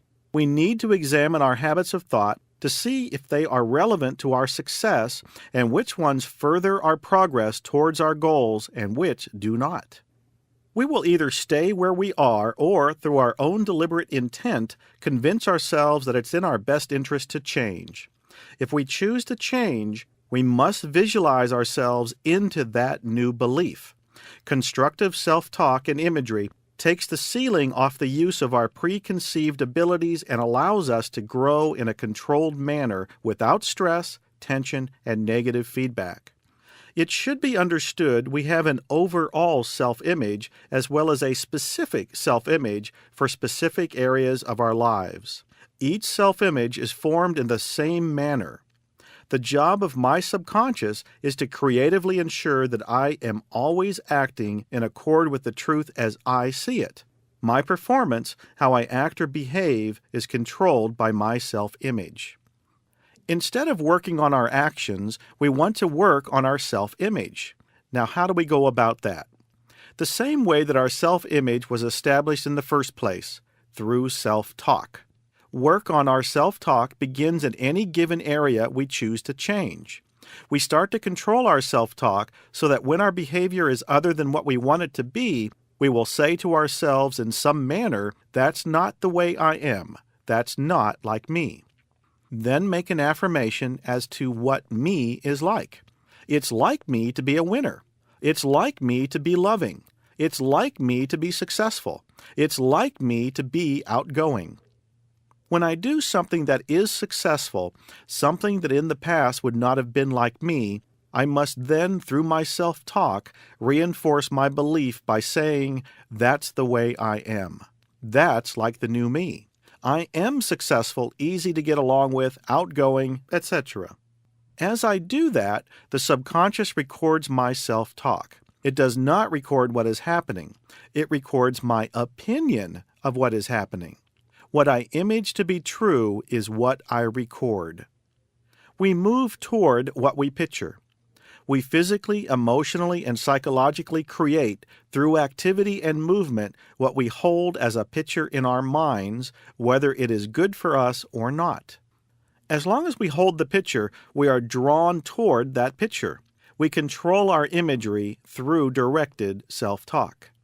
We can image ourselves into new behavior, even though right now it may be opposite to the way we are behaving or acting. Remember, thought must come before action. Don't be concerned about your actions. Only be concerned about your self-talk and mental picture. Make sure they are controlled to bring about a desired end result. As the picture changes, so will your performance. Our subconscious creative mechanism knows exactly where we are in time and space in relationship to the target, the relationship to where we are right now, and end result we are trying to achieve. If we get off course, negative feedback will motivate us to stay on course. This stimulates the creative energy and drive to attract people, material things, new books, seminars, or whatever else we need to create the picture in our mind. But the picture must come first. We can't start without a picture. This subconscious creative mechanism provides us with a powerful technique for utilizing our creative abilities. Because we move toward what we picture, it is important to control what we are picturing. The goal must be clearly and specifically defined. What are we after? What does it look like? If you cannot describe it, you cannot get it. One of the biggest traps we fall into is forcing change, such as trying to discipline ourselves and saying to ourselves, I have to do this. I have to lose weight. I have to work harder. That very push is the subconscious working against the end result. Anytime you tell yourself you have to do something, it is the job of your subconscious to say, no, you don't. You don't have to do anything. I'll get you out of it. And with creative avoidance, procrastination, or in any way possible, you find a way not to do it. When you say, I have to, you are saying, I have to, but if I had my own way, I would rather be doing something else. The harder you try to do something, the more you work against your natural subconscious creative mechanism. When I recognize I can, I choose to, or I want to change because it is my idea to become like that, then I have a power around me that most people have chosen to give up. Once I recognize I am a self-made person, both in success and failure, and that this success or failure is mine to control, I will stop saying I have to, and instead say, I choose to. I can be as my image tells me I can and move constructively toward that end result with an exciting, magnetic energy and drive. When you can rely on promises to yourself and to others, you become a powerful person. We are only as strong as our word is strong. If you give your word to others that you are going to be someplace at a particular time, will call at a particular time, make this or that change, or say you can be counted on, you must be able to follow through, because every time you don't keep your word, you lose your power. It is not only your word to others, because you can make excuses. It is also the word you give to yourself when you say you intend to do something. When you give yourself your word to keep your agreements with yourself, you know you can count on yourself. With that power, that feeling, that belief, there's not much you cannot do, because you know you make things happen. It is simply a matter of keeping our minds off what we don't want and on what we do want. Don't spend your time imaging and imprinting what you are trying to avoid. Instead of going away from something, Go towards something. This is sound psychology. Too often we get caught up in being realistic. I have always been this way. This is the way I behave. This is the way I am. This is the way things always happen to me. The best advice I can share with you is never go by past track records. Every moment is a new beginning. Successful high-performance people look at what they want and move toward the end result. So, what is it that I want? We must decide that for ourselves. What makes me a happy person? Why do I go to work? Why do I go to school? Why am I involved in anything? What do I want for myself? What everyone wants in life is to feel good. It's that simple. It is the feeling we are after. We tend to go after things to get the feeling. The things are just an excuse to play the game. What is it that is going to turn me on? What do I enjoy doing? This is the key question. Once I know that, and the answer is going to be different for each person, I can fit in all the other pieces to support my goal. I have come to the realization that when I develop a philosophy of my life and do my best to be true to that philosophy, then all the questions about what I want to do are easily answered. If you have an overall view, you will know the specifics. Then you will draw the people you want to draw to you. You will know what you will want to do in your work and in your relationships, because everything and everyone necessary to support your philosophy will come into your life. It is also important to be willing to change your philosophy if it does not support you in being all you can be. When you consciously use the tools of self-talk and imagery, you deliberately throw your system out of order. Understand you will be driven strongly, almost obsessively, into whatever you are affirming and imaging. If you only use the concepts in one area of your life, you will become obsessive about that. Setting goals with equal proportional balance is the key so that you do not steal from one part of your life to fulfill another. Start by knowing where you want to go and begin to talk to yourself about it. Self-talk combined with constructive imagery are the most powerful tools you can use to go from where you are right now to where you want to be.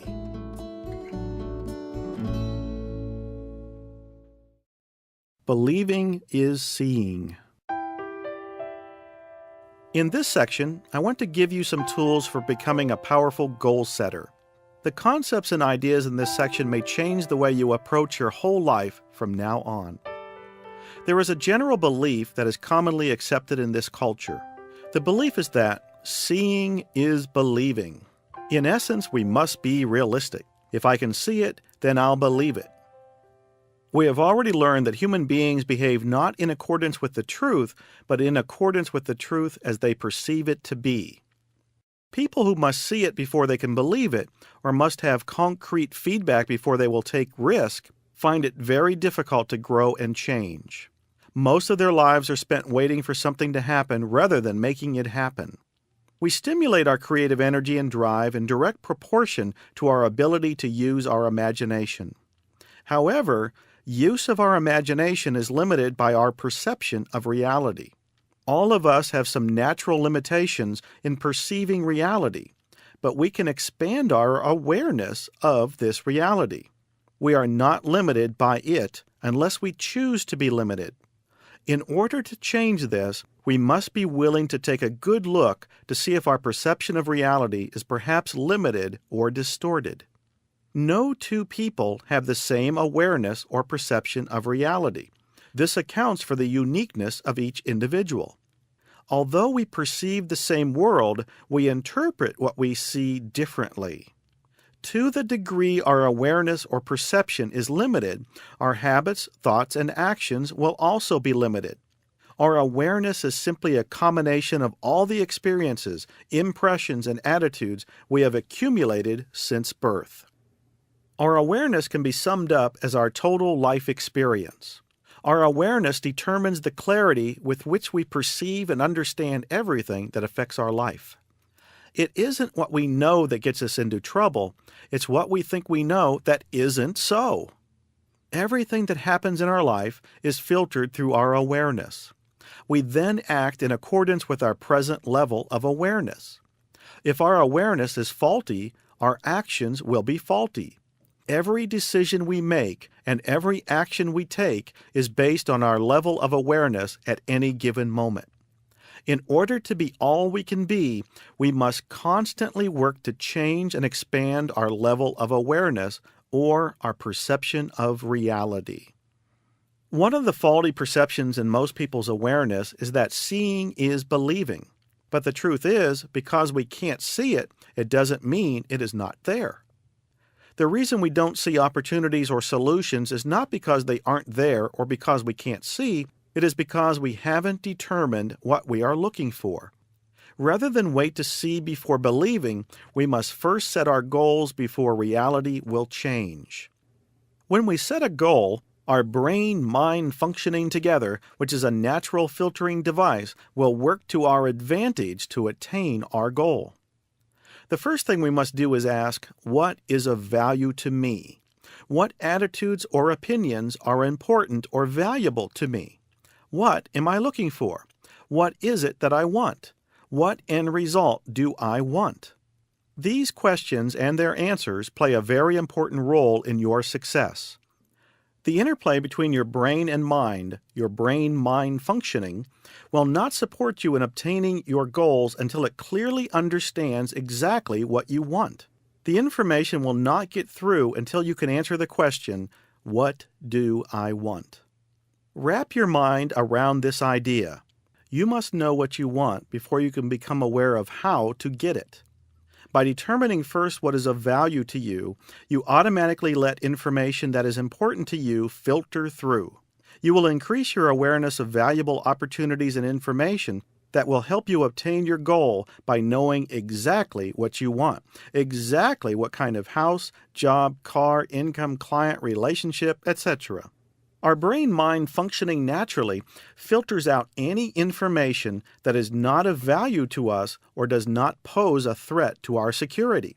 It is important to understand this.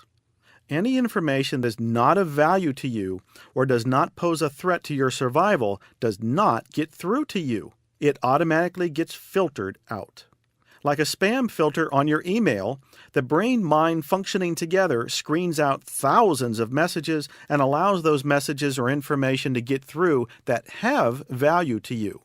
If it allowed any and all information to come through, it would overload your nervous system and you would be unable to cope with all the data presented to it. To ensure your survival, it also allows threats of physical or psychological harm to be perceived and understood. There is simply too much information constantly coming at us. It's impossible for all of it to get through, so we must determine exactly what we want. This will allow our brain-mind mechanism to become highly selective as to what information is of real value to us. Once we determine what we want, the information will start to flow through. Remember, because we cannot see it does not mean it does not exist. It only means we are blocking out information that is not important to us at the moment. This blocking is natural and simply a protective mechanism to keep us from going insane. Unchecked, however, this mechanism can limit our possibilities. There is at any given time a vast amount of information available to support you in creating whatever you desire. However, most people, or groups of people, and businesses fall into this category, try to solve problems without first determining exactly what they wish to accomplish. They make decisions based on the available facts or the resources they have at the present moment. The natural response is, we can't do that. We don't know where the money is coming from. Who's going to help us? We don't have what we need. We don't have what it takes. Or, we don't have enough experience with this. What I want to share with you is this. You don't need to know all those answers. In fact, if you did have the answers to all those questions, that information would, in the present moment, probably work against you. What you do need to know is, what is the end result? Where do you want to end up? What do you want to create? Set the goal first, and the necessary information will get through. Having all the information first without the goal only confuses the mind and works against you. Remember this: information does not come through first. Before the information can be filtered through, your brain-mind functioning together must lock onto the goal or end result. Once that is set, everything you need to know to accomplish the end result will present itself to you. Unless something has personal value or threatens our security, we will not be conscious of the information that we need. In order to be conscious of this information, we must have the goal first. High-performance people, people that get things done, know this secret. Believing is seeing. Everybody else wants to have the facts first before they will believe, but it doesn't work that way. You must believe in the goal first, and then you will see how to do it, because the necessary information will get through. You must determine what is of value to you, what kind of client you want, what kind of home you want, what kind of knowledge you want, before it gets through. As an example, suppose you are interested in a particular brand of automobile. Perhaps you are considering buying one, or you have just bought one. Notice that as soon as you decide what you want, you see this make of car everywhere. Why? Because that car has value to you. This example could be applied to the goals of finding clients, jobs, businesses, or people with whom you would like to be involved. As soon as you know what you are looking for, the opportunities and the information will become apparent. If you don't know what you are looking for, you won't find it, even if it passes through your life every day. This also applies to your clients or customers. Knowing exactly what your customers or clients want will increase your awareness of how to help them obtain it. If you don't know exactly what they want, the information on how to help them will not get through. If you want to be a good conversationalist, you had better say something of value to the other person before you can get through. Otherwise, they will just filter out or block out the conversation. We only pay attention to what is of value to us. Another reason we don't see opportunities is that we limit ourselves by the way we think. We must be willing to think outside our limitations. We often feel uncomfortable psychologically when we experience contradictory or conflicting opinions, beliefs, or attitudes at the same time. It is possible to hold different attitudes without emotional disharmony as long as a situation does not occur in which these attitudes are brought into direct confrontation. Generally, when people are placed into a new and unfamiliar environment or situation, a change of behavior or a modification of an attitude is necessary to lessen or eliminate the anxiety caused by the change. We are always seeking to maintain psychological balance by attempting to get things to fit together inside of ourselves. The most common way to relieve conflicts is through rationalization. Rationalization is what people use when they attempt to explain their logic or reason for their actions, opinion, or conduct. In order for a person not to look foolish or make embarrassing mistakes, he will gather people and information that support his opinion or justify his conduct. An example is when we meet a person of the opposite sex and we are attracted to a particular trait in that person, the tendency is to subconsciously see only the good features and block out the negative traits. This justifies our reason to have a relationship with that person. Before a person makes a commitment or a decision, he will usually go through a stage where he evaluates the overall situation. During this time, that person will usually be open to new information. However, once he makes a decision or a commitment, he will start to gather only people or facts that make him look good or make him right for believing and acting the way he does. This process is called clustering. Unfortunately, when we seek to prove we are right for being the way we are, or choosing what we choose, we block out information that may be useful to us in making rational decisions, essentially blinding ourselves to our other options. When we lock onto an idea or a reason as to why something won't work, the solution does not get through. Because we can't see a solution does not mean that it is not there. If you tell yourself that there is no way to expand your business, no way to complete this or that project, no way to get something done or get what you want, you focus on the problem instead of the solution. You can use your subconscious to help you gain answers and solutions, or you can use the same subconscious to come up with reasons or rationalizations why it can't be done. The choice is always there, and the choice is always yours. An example of this is when you want to buy something. Most people shop around for the lowest price. Once they've found the item they want, they usually will try to come up with creative ways to cut back on expenses or do without something so they can afford it. But what they don't realize is that they could use the same creative energy to figure out a way to keep what they have and earn more money to buy what they want. In other words, they can use the same creative energy to move backward or move forward.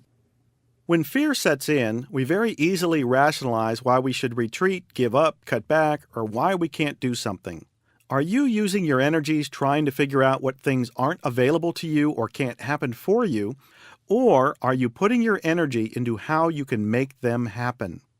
Another reason we see problems and failures instead of solutions or opportunities is because we do not feel worthy of being, doing, or having the things we truly desire. The problem is that we can only attract that which we feel worthy of. The greater your feelings of self-worth, the higher the value you have of yourself, the more options you have, and the more risks you can take. The better you think of yourself, the more others will want to be part of your life. They will want to be your client, your customer, or your friend. A person with a strong sense of self-worth says, "I can handle anything. I don't know how to handle it yet, but I didn't need to know how to do this until now. Now that it is here, the information will come through." Everything then becomes an opportunity to learn and do more. Sometimes the information we need will come through other people. It can come in the form of a suggestion or even a criticism. However, if we have poor self-esteem or self-worth, we will not be able to accept suggestions or handle criticism from others. Our response will be defensive, such as, "Why should I listen to my subordinates? Why should I listen to my children? What can they possibly know that I don't know? Why should I listen to my mate? I'm smarter than he or she is." But the error we make is this. When we accept only our opinion, we shut out everything else. Again, our self-esteem or self-worth is not strong enough to accept input from others. How many times have you said, "Don't tell me how to do it. I want to do it myself"? What you are really saying is, "I don't want you to show me, because then you will appear smarter or more intelligent than I am. Because I have low self-esteem, I have to look good all the time." We have to allow others to be our teachers. This doesn't mean we have to accept everything they say, but it is to our advantage to at least listen to them to see if what they have to say is of value. It doesn't matter who helps you or who shows you the way. The only thing that matters is the end result. A healthy response is, "If you can show me how to get there easier, better, or faster, then I want to learn from you." When you are unable to figure out how to get what you want, it isn't because you're stupid. It's because you are conditioned not to see beyond your present level of awareness. In business, there is a tendency to lock on to approaches that are traditional. This is the way we have always done it. When we use that type of thinking and lock on to the way it was, we blind ourselves to the way it can be. So ask yourself these questions. What ideas, beliefs, or attitudes have I accepted? Is there an idea, opinion, or attitude that I have that is not supporting me in getting where I want to go, doing what I want to do, or being what I want to be? If there is, then you must be willing to let go of that idea, belief, or attitude and concentrate on the end result. You need to allow new information that will facilitate you in permitting the end result to get through. I want you to recognize that you don't need to know anything about a particular subject you want to learn or business you want to go into. Because you lack experience in something or weren't good in a certain school subject doesn't mean you are incapable of learning it. It just means that the information as to how to go about it wasn't of value to you in the past. But watch how the information comes pouring through now that you have clearly defined what you want. What I am leading you to is this. Once you decide on how you want to live, what you want your group to accomplish, or what you personally want to create, the process becomes exciting because the information will come through and you will go out and find a way to attain that goal. I also encourage you to not only make things happen for yourself, but also for your business, your company, your family, or any group you are working with. It isn't so much what you believe, but what you can get the people around you to believe. The key is getting others to believe they are far more capable than they think they are, and to get them to stop dwelling on their limitations, why something can't be done, or the way they acted in the past. You want them to begin focusing their attention on where they want to go or what they want to become. Once again, the end result is the only thing that counts. When you have an idea or belief and are seeking to create something that did not exist before, a new product, service, business, or whatever, your problem won't be your belief in the idea. It will be trying to convince those around you that it is possible. In order to get help and cooperation from others in reaching a goal, your biggest problem will be how to get others to believe in you. How can I get them to support me? This is the problem that every leader faces. It isn't so much a matter of what the leader believes, but rather what the leader can get the people around him or her to believe. We know that everyone acts in accordance with the truth as they perceive it to be. If their perception of reality is faulty, they will come up with logical reasons why it won't work, why it can't be done, why it's impossible, why it's too difficult to accomplish.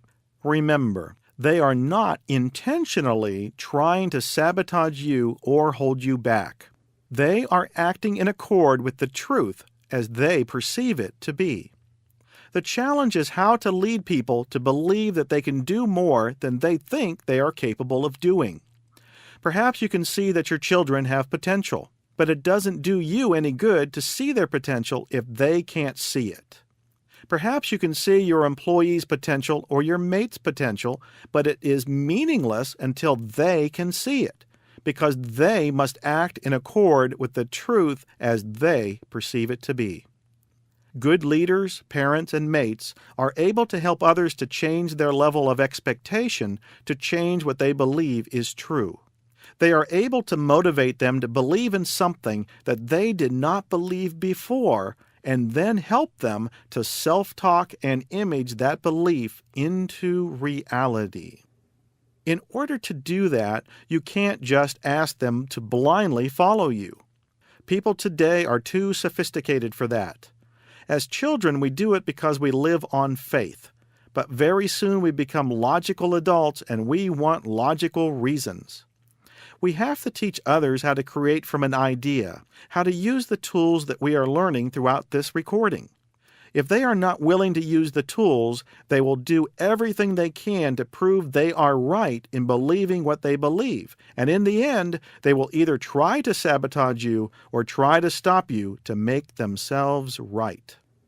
Take a look at the people in your life that are telling you, it can't be done. There is no way. I can't see how it can be done. Are you allowing these people to determine whether you are capable or not? In essence, are you giving your power away to these people? If you are, make a decision to reclaim that power. What kind of people do you surround yourself with in your business? Are they people who are always looking for reasons why it can't be done? Or are you surrounding yourself with people who find solutions? Be very careful when choosing the kind of people with whom you surround yourself, because they strongly influence your creativity, whether you realize it or not. Their negativity becomes contagious in your office, in your relationships, in your family, and in your business. People who believe that things can't be done will go out and prove themselves right. But people who know things can be done go out and make it happen. If you have a business, don't pay people to tell you that something can't be done. You can think of all the reasons why it can't be done yourself. You don't need to have people around you to tell you it can't be done and then pay them for the privilege. Surround yourself with people of high self-esteem who can tell you how to get the job done, how to make it happen. Teach them to look for solutions instead of problems.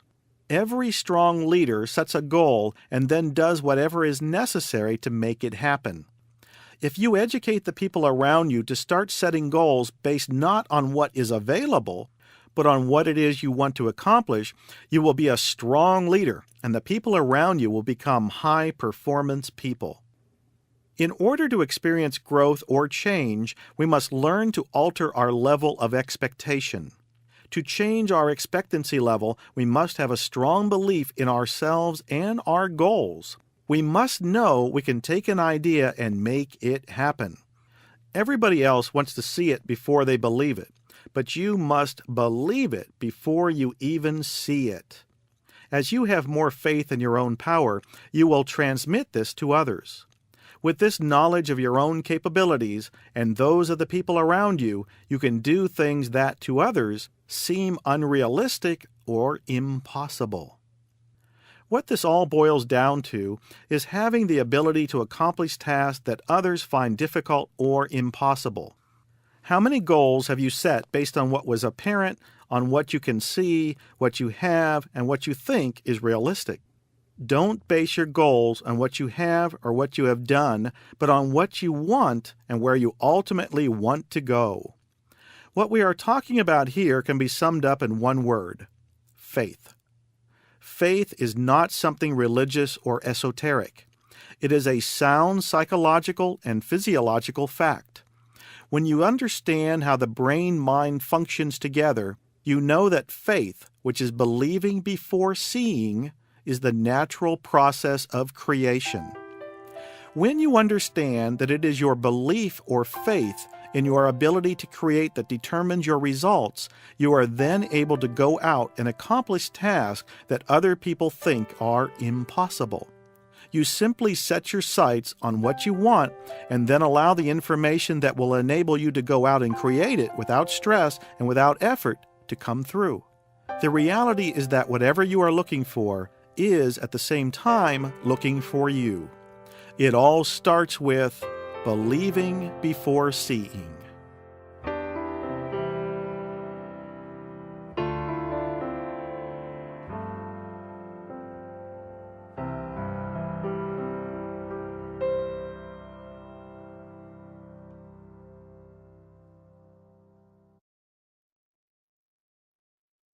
Write your own script. All living things have an innate desire to reach their potential. The problem is that this desire to grow and develop makes us unhappy with the way things are. We have three main beliefs about life that prevent us from being happy and satisfied. The first is that what I don't have is better than what I do have. This is a variation of the grass is always greener on the other side of the fence. The second belief is that having more is better. No matter how much I have, more of it would be better. And the third is, when I get what I want, I will be happy. Perhaps you are familiar with the term success ethic. The success ethic, stated simply, says, when you get what you want, you will be happy. It is based on the theory that if we work hard and solve all the problems in our lives, someday we will be happy. The majority of our thought and activities in life are centered around solving problems. As we've learned, whatever you think about becomes your reality. And so, what do you think about most of the time? It is usually problems. Indeed, the first thing that many of us think about when we get out of bed in the morning are all the problems that we have to solve and how hard we have to work. We have been trained to think about what isn't, what should be, and what we don't have, and then how we might remedy a situation, solve it, or make it better. And so, when you first wake up, you focus automatically on all the problems that you must face that day. If you will take an honest look at your life, however, you will probably find that solving problems, working hard, and having the right things do not fundamentally improve the quality of your life. In fact, it has probably taken away from the quality of your life by diminishing the fun and excitement of living. Let's talk about the creative process. You and I want to create our lives in the best possible manner. To do this, we must flow with life instead of flowing against life. To flow with life, we want to create from the model of being, doing, having. The universe flows from being into doing into having. Being is an inner experience. It comes from within you. You can allow outer circumstances to determine your state of being, your level of happiness or satisfaction, but you run the very real risk of those outer circumstances controlling your life and how you feel about yourself. If you say, "I'll be happy when," you will never be happy. Suppose you think a new job will change your life. So you get a new job, and pretty soon it is the same old stuff.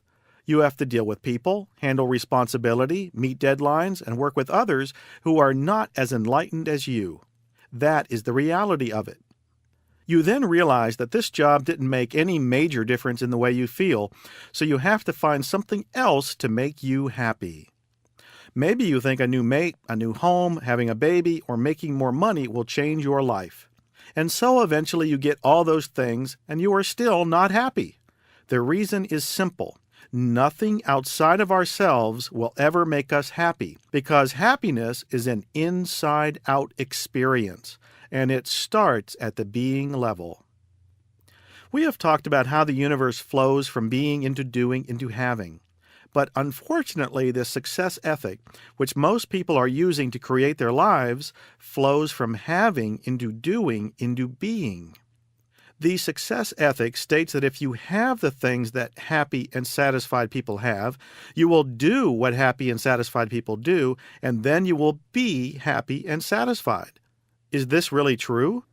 Well, you and I have more of everything than any generation on this planet.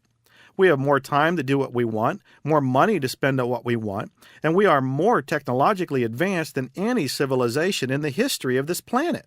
Yet look around you and notice that as a culture, we are far from being either happy or satisfied. The truth is that life flows from being to doing into having. If you are being happy and satisfied from the inside out, you will start doing what happy and satisfied people do, and you will have what happy and satisfied people have. One of the Buddha's great contributions was his teaching that desire creates suffering. This means that when you want something more and you don't accept what you already have, you suffer. Now, this doesn't mean that you shouldn't create more things in your life. On the contrary, you and I are purposeful, creative beings. But so many of us are unhappy no matter how much we have. We always seem to want what we don't have, and then we finally get what we want. It's like the song, "Is That All There Is?" We thought the rockets would go off and life would be totally fulfilling, but then the disappointment came because there was something else missing. Buddha's teaching was to give up desire and thus eliminate suffering. While this is important, it is not the whole message. One of the most important things about accepting where you are right now and enjoying what you already have is that you can have the same peace of mind, the same tranquility, and the same joy right now that you think you will have when you eventually get to where you want to go. This is the most important message. Living in the present doesn't mean that you just accept what you have and cease to create. It simply means that you already have what you want at the being level. At the being level, where you are right now, you are already a success.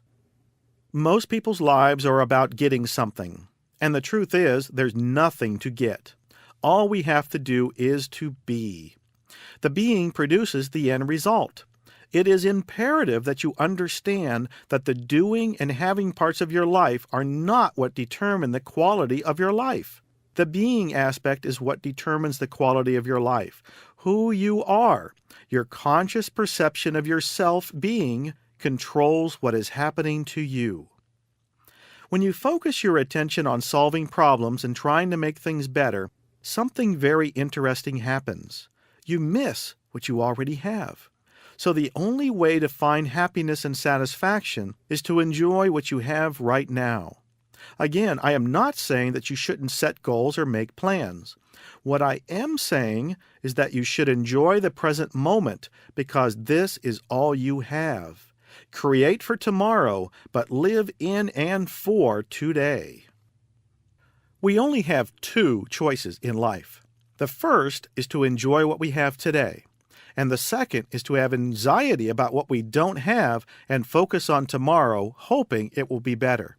There are no other choices. Now remember, getting what you want will not change your life at the being level. So don't let what you have determine who you are, otherwise you will always feel dissatisfied. If you are tied into getting somewhere or getting something to make you happy, you will be on a treadmill for the rest of your life. You will be operating from the hypnotic belief that more is better, and that it is better over there than over here. Go after what you want, but enjoy the trip. Life is a journey, not a destination. Know that when you get what you want, it will not change who you are at the being level. So enjoy yourself, love yourself unconditionally, and participate in the trip. The reward in life does not come from achieving. It comes from participating along the way. Writing your own script means that you are the one who decides what the trip will be about and what the destination will look like. Your intention sets the universe in motion. The universe flows in the direction of your intention, and so it is important to be clear of your exact intention in any situation. If you are absolutely clear as to your intent, your subconscious success mechanism will support you in getting there. Edison, working on all his inventions, always kept in mind where he wanted to arrive, and because he did so, every failure supported his ultimate success. Most people encounter problems in creating the kind of life they want because they have not clearly determined where they want to go or visualize what it is going to look like when they get there. Those who lead purposeful, successful lives do so because they have set up in their minds a clear picture of what they want to create in their lives. Have you ever wondered why New Year's resolutions don't work? We have such good intentions, but what happens is we often say things like, "I'm not going to eat any more sweets. I'm going to stop yelling at the children. I'm going to stop overeating." But the New Year's resolutions were not about what you wanted, but what you didn't want. They were not an image of the end result, but rather a negative reaction, a form of negative self-talk to the present. And this is the reason why so many world problems, business problems, and personal problems persist. The individuals concerned focused on the problem and what they don't want to happen rather than on the end result or the ultimate goal. Goal setting is the key factor that will determine your success or failure in the doing and having portion of your life. Did you ever take a business trip without at least having some idea where you were going? Did you ever play tennis without knowing where the tennis court was? Have you ever left your house to do your weekly shopping without having at least some idea of where you were going to shop? Have you ever taken a holiday without knowing where you wanted to go? Isn't it strange that while the holidays we take merit goals, and the games we play merit goals, and even the shopping we do merits goals, we rarely establish goals for the most important journey of all, our own life? Oh, but you say, "I don't want to be pinned down. I want to be spontaneous. I want to be free to change my mind."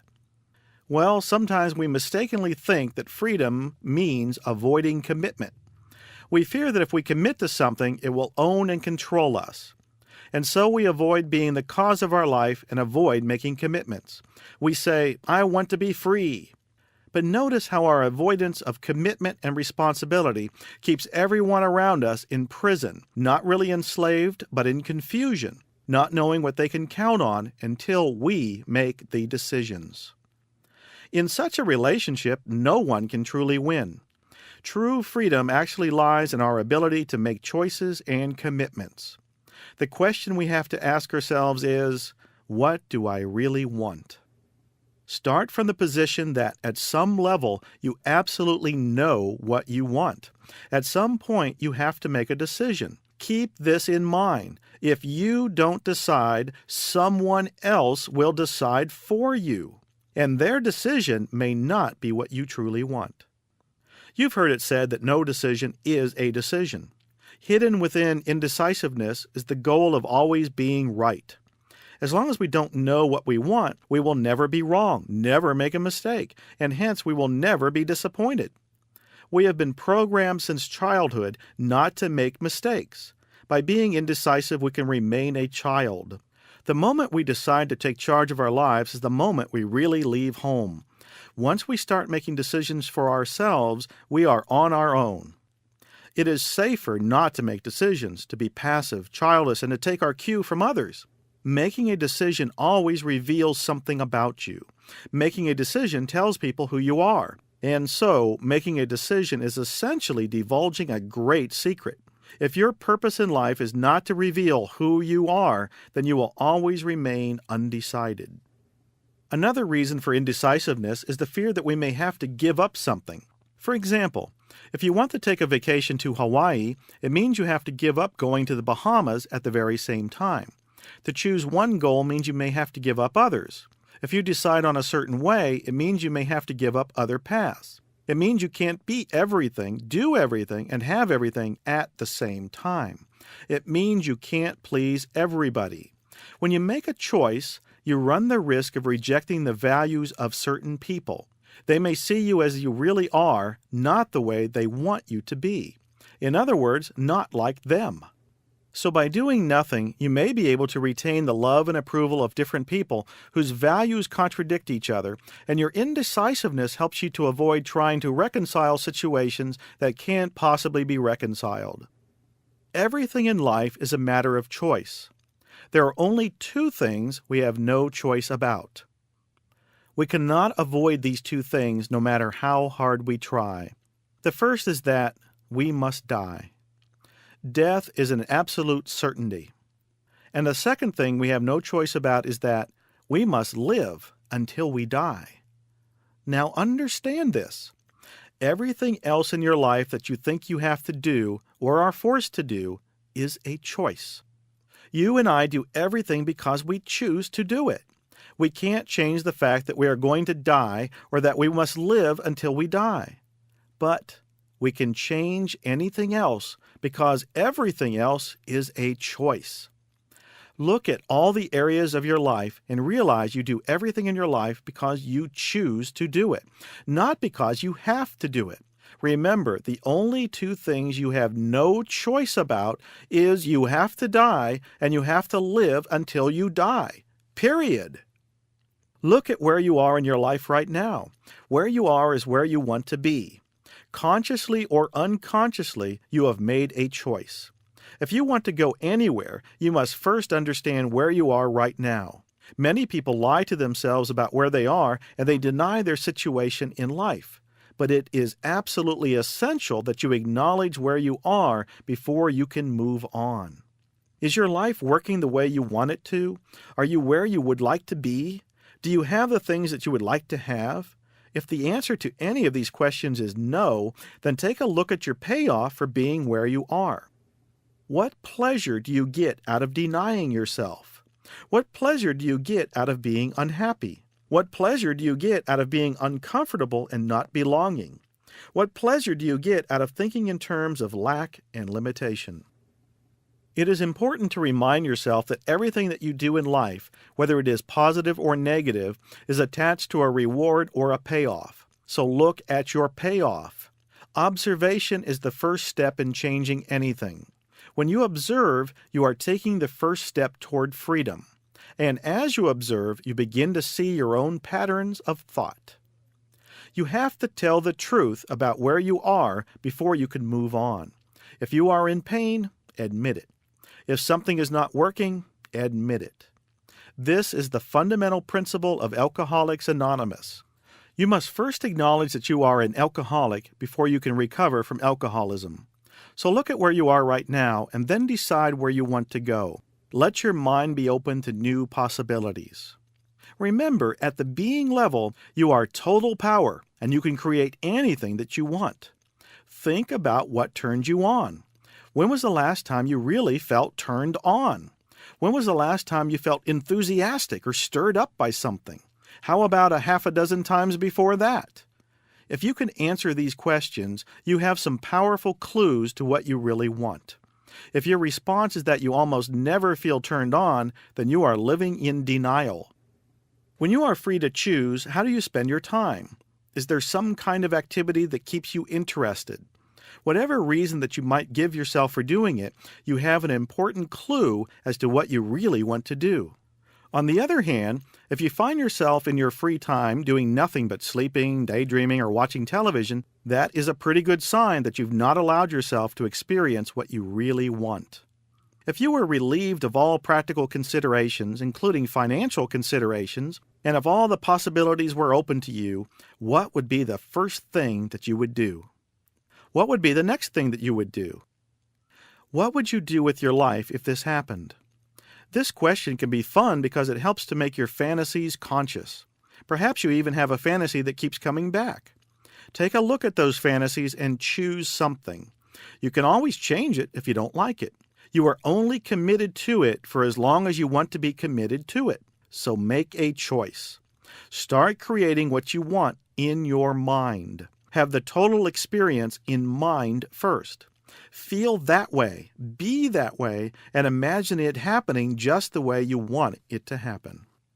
A lot of us are trying to become successful, trying to become happy or wealthy or lovable, or to gain something from life that life doesn't presently hold. But we are what we hold, and it comes out of us. Goal setting is simply making choices. It is knowing where you want to go. Said another way, if you don't know where you want to go, you will probably end up someplace else. If we are not achieving what we are capable of achieving, it is because our goals are not clearly defined. Writing our own script means developing a definite workable plan designed to implement action. Your success will be determined largely by your plan of action.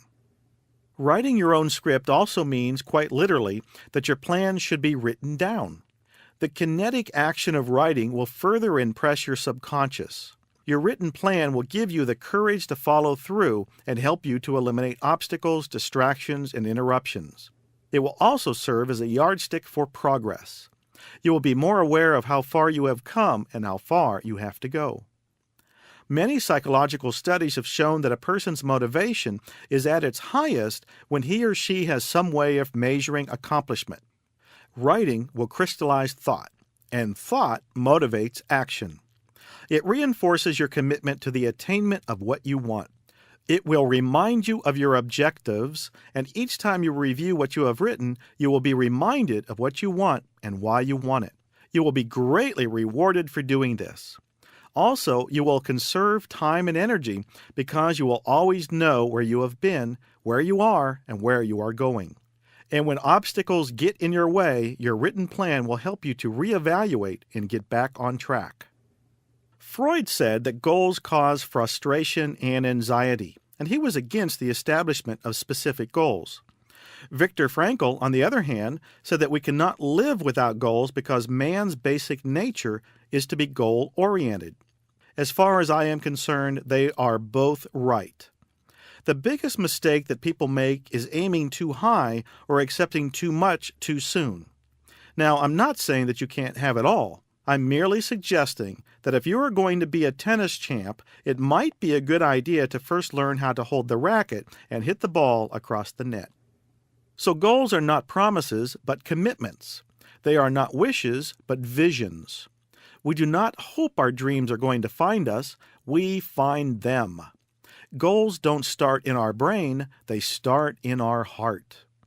We are not going to be committed to our goal 100% until we are clear on the benefits. This is probably the most important and significant step in goal setting.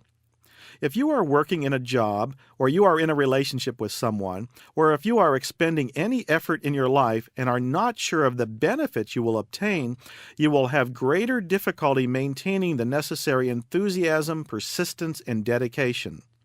When you are not sure of the benefits, it is very difficult to dedicate yourself to something. Goal setting helps you to specifically identify the benefits that you will receive from the efforts you expend. You will not be able to hold a high degree of commitment towards the accomplishment of anything unless you are absolutely clear on the benefits. As you progress in goal setting and begin handling harder and more complex projects, it is essential that you understand why you want to accomplish that specific goal. Psychology teaches there are only two reasons for any of us to do anything. One is to gain benefits, and the other is to avoid losses. If you are clear on the benefits, you will be willing to pay the price. The critical difference between those who make it and those who don't is desire.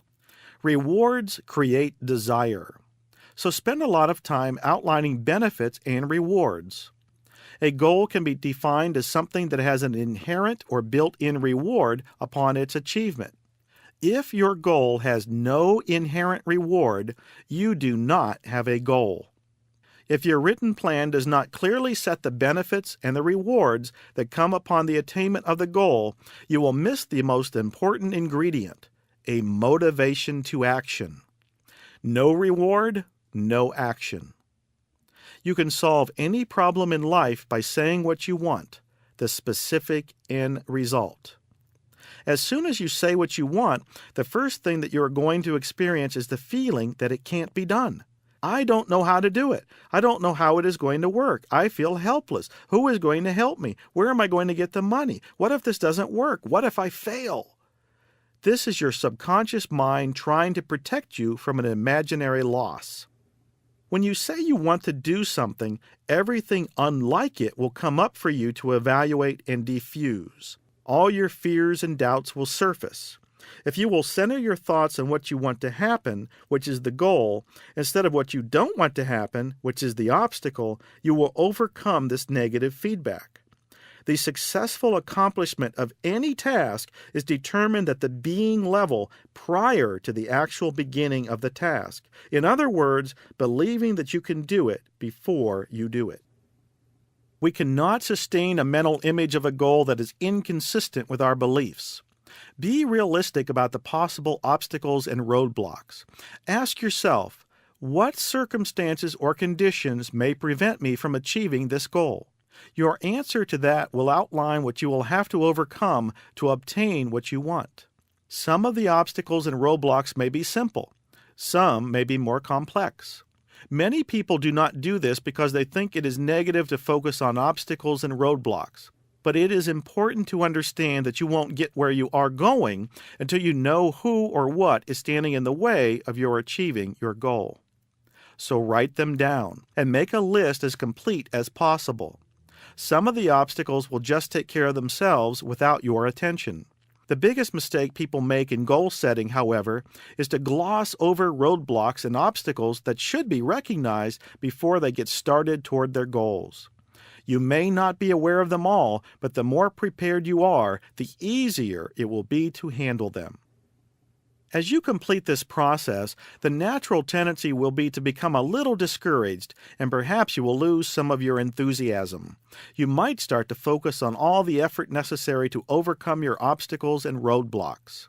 If this happens, stop for a few moments and go back over the benefits. Know that what you want is worth the obstacles that may have to be handled along the way, and then get started.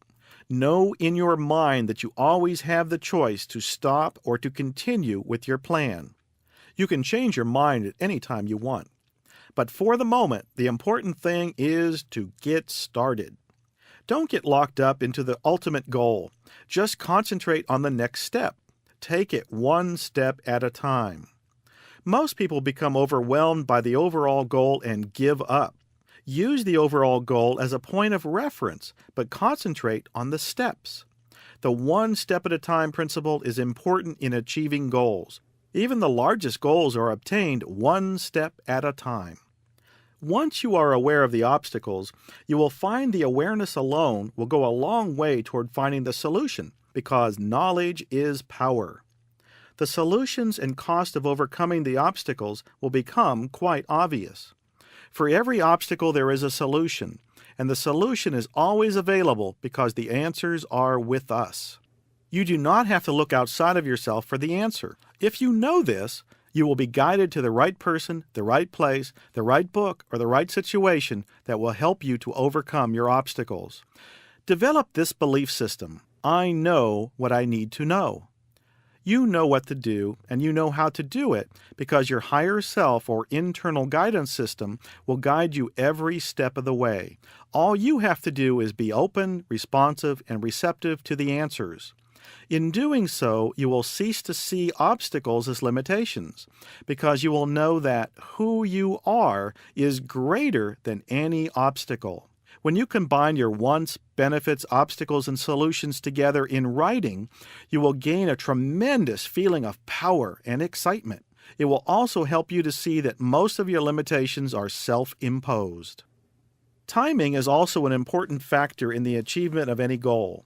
Parkinson's law states that work will expand to fill the time allotted for it.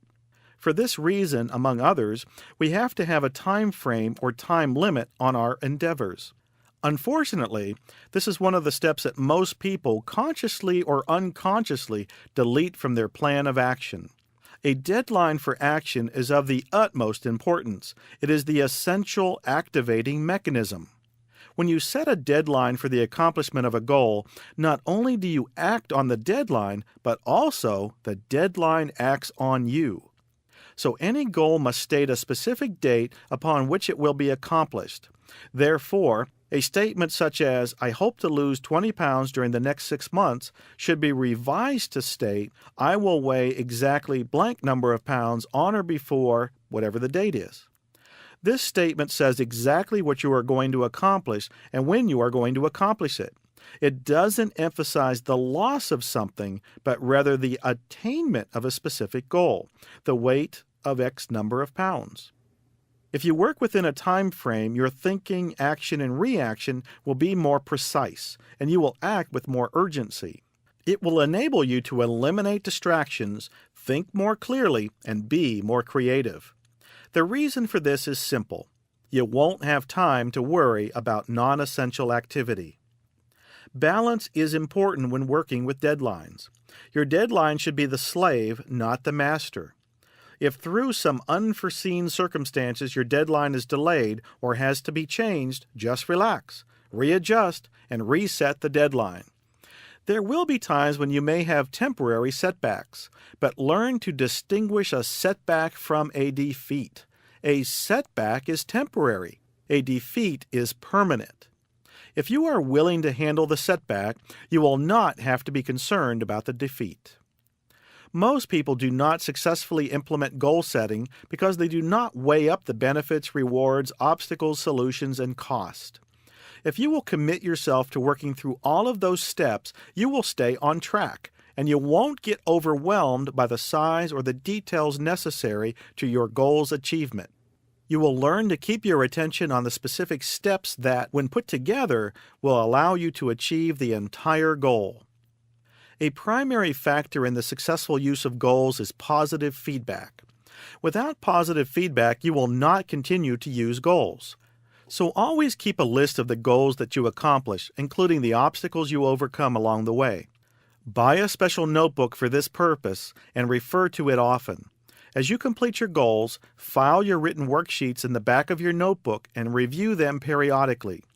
Keep adding to your list of accomplished goals. Every time that you look at this list, you will gain further confidence in your ability to obtain what you want through the process we've just discussed. On the surface, this may seem like a lot of extra work and effort. However, I can tell you it is a lot more work and effort to go through life not having the things you really want. Do not be fooled by the simplicity of this process, and do not underestimate the power behind it. To do this would be to sabotage your own potential. Writing your own